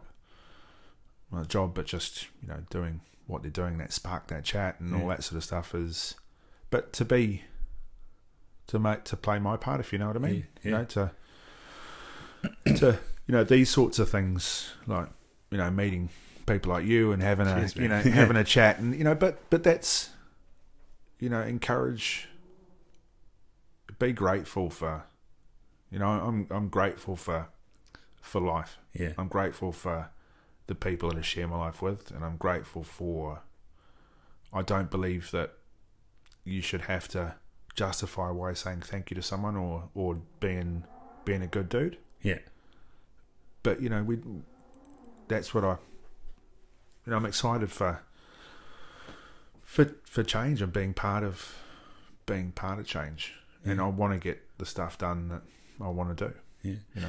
Do you sort of this is something I've had run around in my head for a long time. Like, the podcast started out being inspired by Everyman in the States, and so they sort of work on the model of men's groups, which is like a circle basically. You show up, and I think they spend 2 or 3 hours a week, so it's pretty a commitment. But I don't know. It keeps going around in my head. Like, you'd start it and people would come, but then it's kind of like, what are you trying to achieve? Like, we have a lot of conversation around awareness, but then when it comes to action and wellness, does sitting around in a circle do that? Yeah. And I know there is a few around the country. Ryan Nicholson, who I've had on a couple of times, he's part of a online one down Wairarapa in Wellington for the Brothers, I think it's called. Yeah. I know there's some guys in Christchurch that have started one. Yeah. How do you feel about the likes of that sort of thing? Now, I don't think 3 hours is necessary, but yeah, look, I anything that encourages conversation or encourages change. My thing is, my idea or was around that sort of getting people together, but it was getting guys out doing stuff, not going and getting pissed at the bar, but getting out and doing stuff, like going for, we're going for a hike, and talking, we're going for a run, we're going for a bike ride, or doing stuff, but rewarding the guys for doing it. Like, people love a reward. Yeah, it's in our nature we want to be rewarded. Yeah, But we've got to do.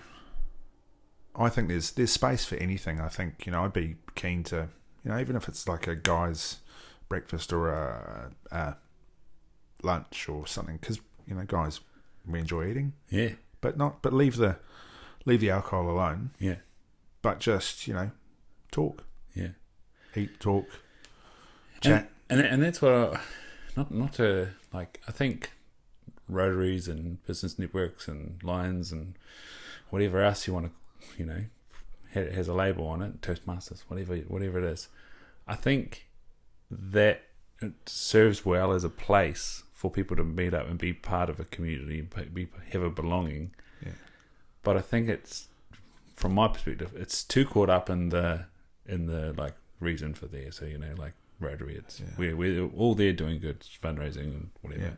Yeah. Lions, we're all there doing good community work. Rah us. Yeah, rah us. Yeah, but that in order to connect, make a change, like you were saying with the social smoking thing, find my bullshit meter. You need to have a little bit of a probing conversation, but the rah us is kind of like, I'm doing such a good job. Yeah, but I think there is a place for. I'm not knocking it, but because they do heaps of good jobs. Yeah, they do. But there's for that generation, there's for that Freemasons. Yeah. Freemasons or whatever you want to, give them for whatever they do, secret handshakes. I don't know. It's a secret society. You're not supposed to know. Yeah. But there is a place for those guys. They've got each other's backs. Yeah. But we sort of, there's so much of so many people saying, I don't want to belong to that. I don't want to belong to anything. Yes. That sort of that sort of culture. Anti-culture, yeah. But you got to be. You want to make a connection. But you've got to have that probing conversation first. And when I say anti-culture, but even there, here's me talking about. I see the good in these groups, but then also don't want to be part of it. Yeah. So I'm a little bit prone to the anti-culture too. But even when I first sort of, when I first sort of experienced anxiety and really crippling anxiety, and feelings of just not being worth anything. Mm-hmm. The people that I spoke to, I didn't speak to anyone at first. Yeah, I kept it all in, and I spoke to a therapist or counsellor.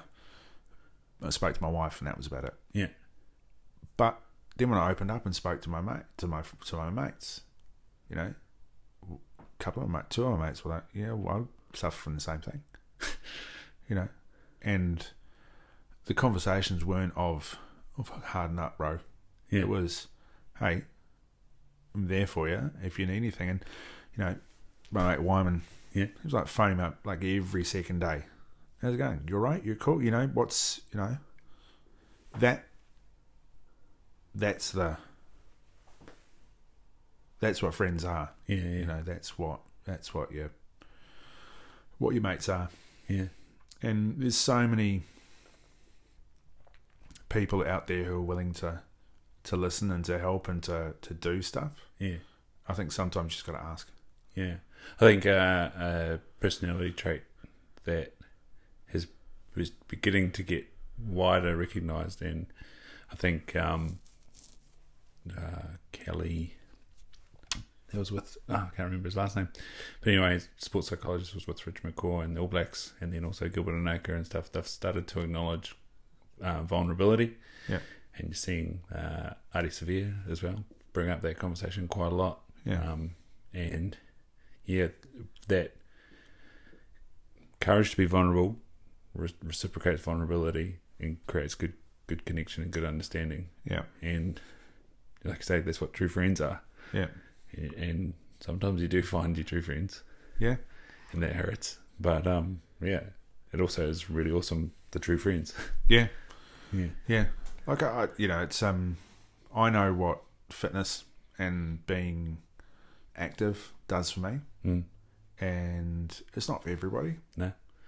But you got to find, the things like if you go past, there's a group that they make coffins. Yeah, the Coffin Club. Yeah. Coffin Club, Yeah. But like I saw, there's a group of old guys the other day. They call themselves the Rebel Cycle Club, and they ride their e-bikes around the bay. Awesome. And they stop for coffees places and have lunch, and they do stuff, and that's cool. And I mean, even my dad at 75, 76, he meets up at RSA on a Friday with his mates, and they sit and have a glass of wine and they talk shit. Yeah. And I've been to one of them, and they do talk absolute shit. Yeah, there's some guys at the Barcy Road Club that used to do that. Thursday night, they'd be in the club before we'd start training, and after we finished training, they'd still be there talking rubbish. It was good though. But and I play football on a Saturday for a masters team, but they're a good bunch of guys. I know that they've got my back. Mm. I know that if I said, look, I can't do this, I'd be like, what can we do to help? Mm. And that's the club as well. That's there are so many people in that club that are just, they want to help. Yeah, that's awesome, mate. But I think I think Jack sort of hit on it. Yeah. With this whole Spark That Chat, and that trying to create a platform for people to help. Yeah. And is that the next step for him and what he's doing to create more stuff. Yeah. Well, I'm going to get him back on before I leave, so hopefully he'll reveal something. We'll find out. But he's so full of life. Like he's just, he's just like, bro, like it's just, you talk to him and it's like, oh my god, like the energy is just, it's infectious. Oh yeah. But he's lucky, and he's also lucky as well. He's got guys like, tie up with like Deeks and Rach at Hustle. Yeah. Georgia. I mean, they are good people. Mm-hmm. They are wicked people. You got the Hustle surfing motto there. Yeah. I've got trying to get I haven't got the jumper, but no. But those those sorts of people, surround yourself with good people, and allow you to help you with what you want to do. Yeah. But it's Look, I mean, in a long answer to a short question, I mean, I'm excited, or I'm frothing for life, for get Ironman done. I think I'm probably going to try, and I think the Tarawera Ultra is probably on the cards at some stage. Look, I think just it's a cool mindset, because it's like, it's possible, so that's possible, lots is possible. Done half marathon. Yeah. Now it's like, right. Topol 50 odd, Ironman, a marathon, a massive ride, a massive swim, and then 100 Ks or whatever. Coast to coast is not on the cards. I will just put that out there right now. I thought it was the same, and then when I was deep in the training, I was talking to some people, and they're like, "Oh, you'll be doing coast to coast next." I was like, I thought that's a lot of time. Yeah, that is a lot of time. Yeah. I mean, a lot of gear. Yeah. I don't have a couple of grand for a kayak or something like that. But even my mate Adam, we were after the half, and he was like, "Oh man, like, to do a full, like you got to be mad, you got to be crazy." Yeah. And weeks later, he was like, "Oh, I'm going to do the full." Yeah. I was like, "Oh, right." Okay. That's normal. I was the same after my ultra. Never again by the week. I was like, I could probably do that again. My house, just like after everything, I can't do that again. Yeah, she said, like, basically by the afternoon, going back and watching the finish. Oh, Helen. Yeah, Waterworth. Yeah. Yeah, I'm doing that again. It's like, good. Yeah.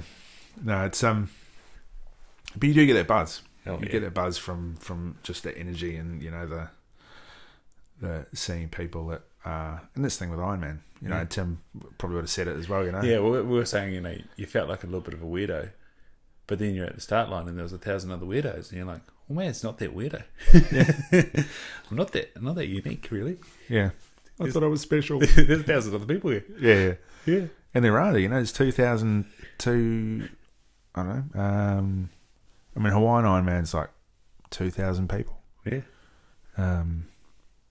You know, all hurting, all like questioning their life choices about 10 hours in, unless you're finished. Yeah. And they probably still have those moments. Yeah. I mean, you watch those guys. Like you watch a guy like Jan Frodeno, and you know he's just it's absolutely not stick thin, but you know he say you know sometimes just like what am I doing? But it's a single-mindedness those guys have. It's like I am doing it. Yeah. But if I'm not winning, you know that's something that doesn't. I don't know if it doesn't sit very well with me. Yeah. These guys that give up. That I'm only there to win. Yeah. So if I'm not winning, I'm giving up. Right. That just. I think I understand giving up elite level, maybe, because I think you do need to be that single-minded. Yeah. And well, I'm not getting anything out of it, so I'm gonna chuck in the towel and be elite. Yeah. Like there is more than life. Yeah. I'd love to see it. Like I'd love to listen to like Braden Curry's mindset. Who's Braden Curry? Oh, sorry. So Braden Curry, he won New Zealand. Yeah, he won New Zealand Ironman this year. Cool. He multiple coast to coast winner. Yeah. He won Cairns Ironman last year, I think. Or, I mean, year before last. Mm-hmm. Like he's just a. Like, you want to talk about single-mindedness? Yeah. Like he's watching him as an athlete. He's just like he ran a 2:38 marathon. Ouch. You know, when I was standing watching my mate Adam do the half. Yeah. Braden Curry ran past him after riding 180k, like he was standing still. He was just like, and just going for it. Just going for it. Yeah, that sort of single-mindedness is just like you know, they've. But he, you know, another person I follow, but he goes on a 4-day. Awesome. Cockroach. Nice. It's called a Havelock beetle. You know, he went on a 4-day kayaking trip in Fiordland with his mates. Good. You know, with that's awesome. Yeah, that's. I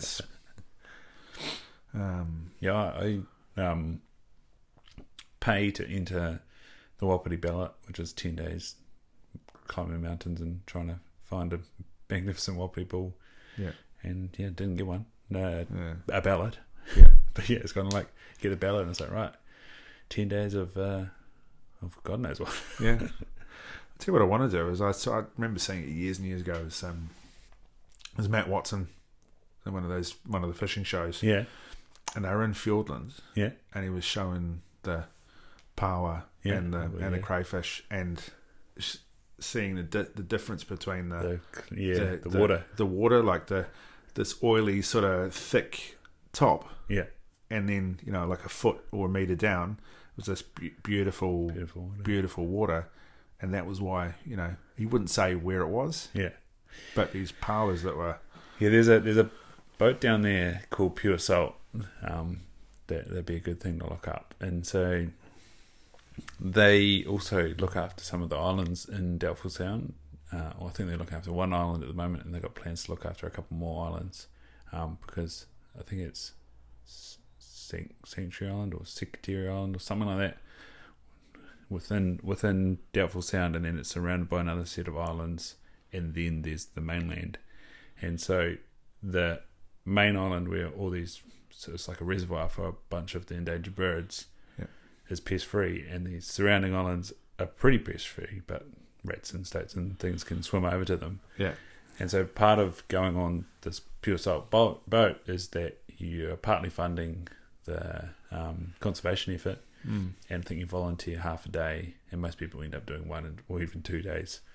And then the rest of the time you're sort of there hunting and diving and snorkeling and being in Doubtful Sound and what do you know? Yeah. A place that time forgotten, really. Yeah. Like the ocean for me is just love, like, you know, like the mountains and stuff, like, you know, it's cool, and but it's something I've not really done a lot of, but the ocean for me that's the awesome stuff. Yeah, that's the, you know, there's the fish and the I mean, where do people find you, Nick Haszard? SZ? SZ. Yeah. Where's that from? That is Hungarian. Right. You can go to Haszard Street in Waihi. Yeah, you were saying. Yeah. Yeah, like, I mean, Instagram is Nick Haszard 12. Yeah. I may change that soon to reflect the Ironman training, and but yeah, you see me on a sideline somewhere on my bike, and you'll see me running somewhere around Hastings with a cap turned backwards and just listen to heavy metal. And nice. Like how heavy? Tool. Tool, Corn. Yeah. I listen to anything really. Yeah. Not so heavy. Is Metallica heavy enough? Yeah, but I'm not a massive Metallica fan. Yeah. If you were to, if you look on my Spotify, recently played, you know, or it's all Tool. Mm-hmm. It's Tool and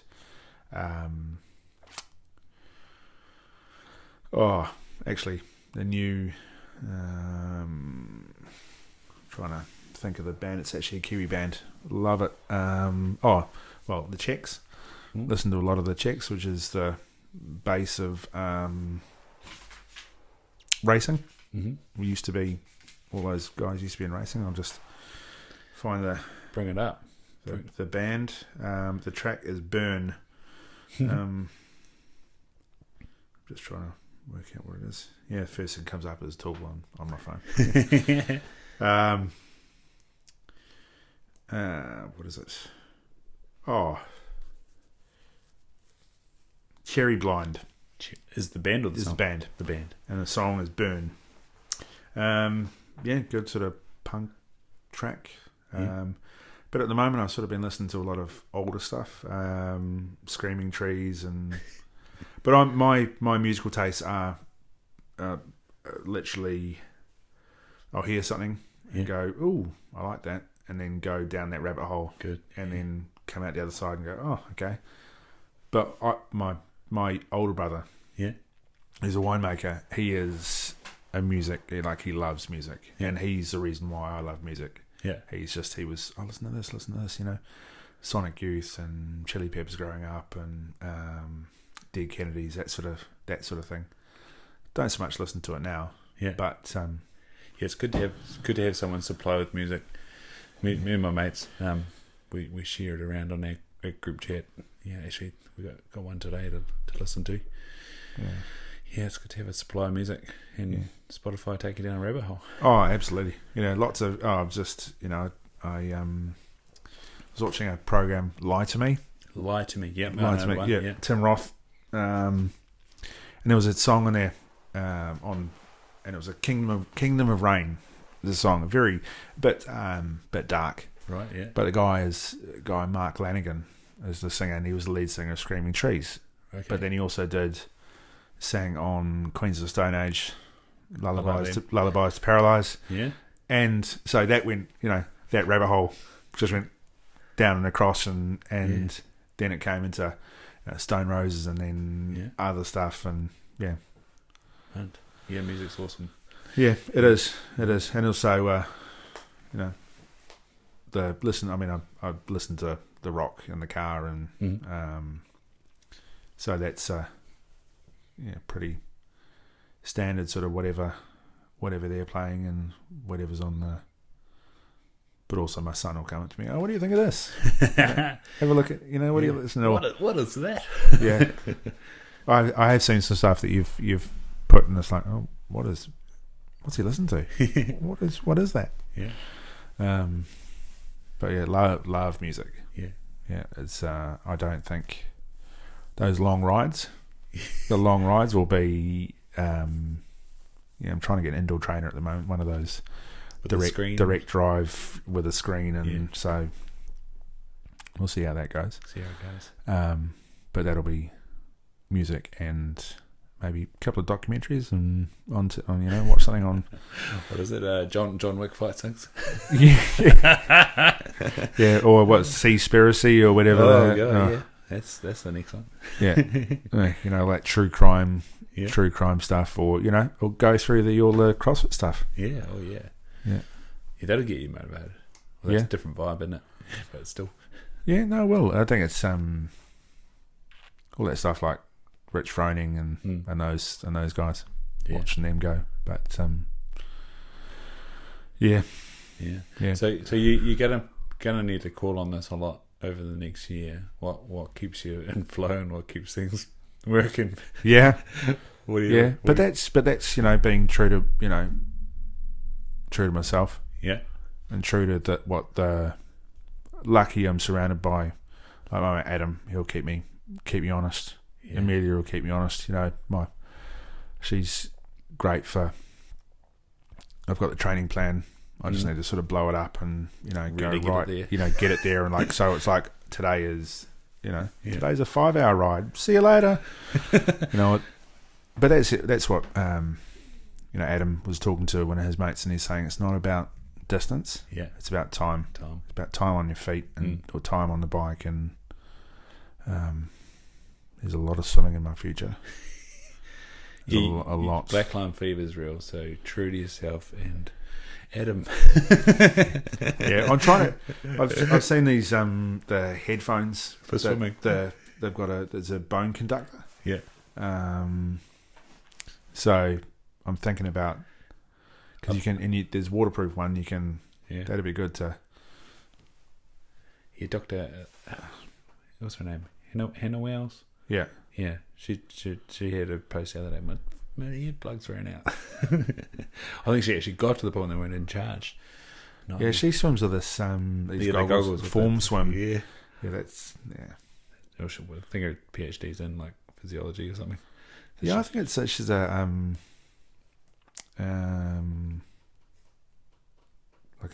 some science.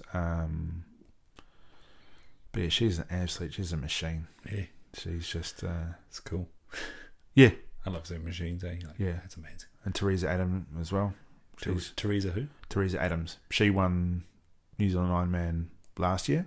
Cool. She didn't compete this year because I think she's ranked number 2 in the world or number 1 in the world. Oh, like she's up there. Yeah, she's I think she races for a German P-Wag Racing. I think it is. It's a of like Ironman racing. Yeah. She they've got a team, and that's the thing. But she's a cycling beast. Mm-hmm. She's like she'll 180k in 4 hours something. She's but she was injured, and her partner is he's a mad cyclist. Like he's up there as well in New Zealand cycling, sort of the time trial road cycling thing. But you think like New Zealand, just down another one like Kiwi New Zealand women. Where there's in the top 8 in the world, 3 of them are Kiwis. In the top 8 in men, 3 of them are Kiwis. Wow. So you got women: Amelia Rose Watkinson, Rebecca Clark, Hannah Wells, Teresa Adams. I think that's all I can remember. But then you got guys, Cameron Brown, Ben Phillips, Mike Phillips, Braden Curry, Simon Cochran, Is Terenzo still racing? Yeah, I haven't seen much. I hope he hasn't given it away because he's a beast. He's been a beast for a long time. He's awesome.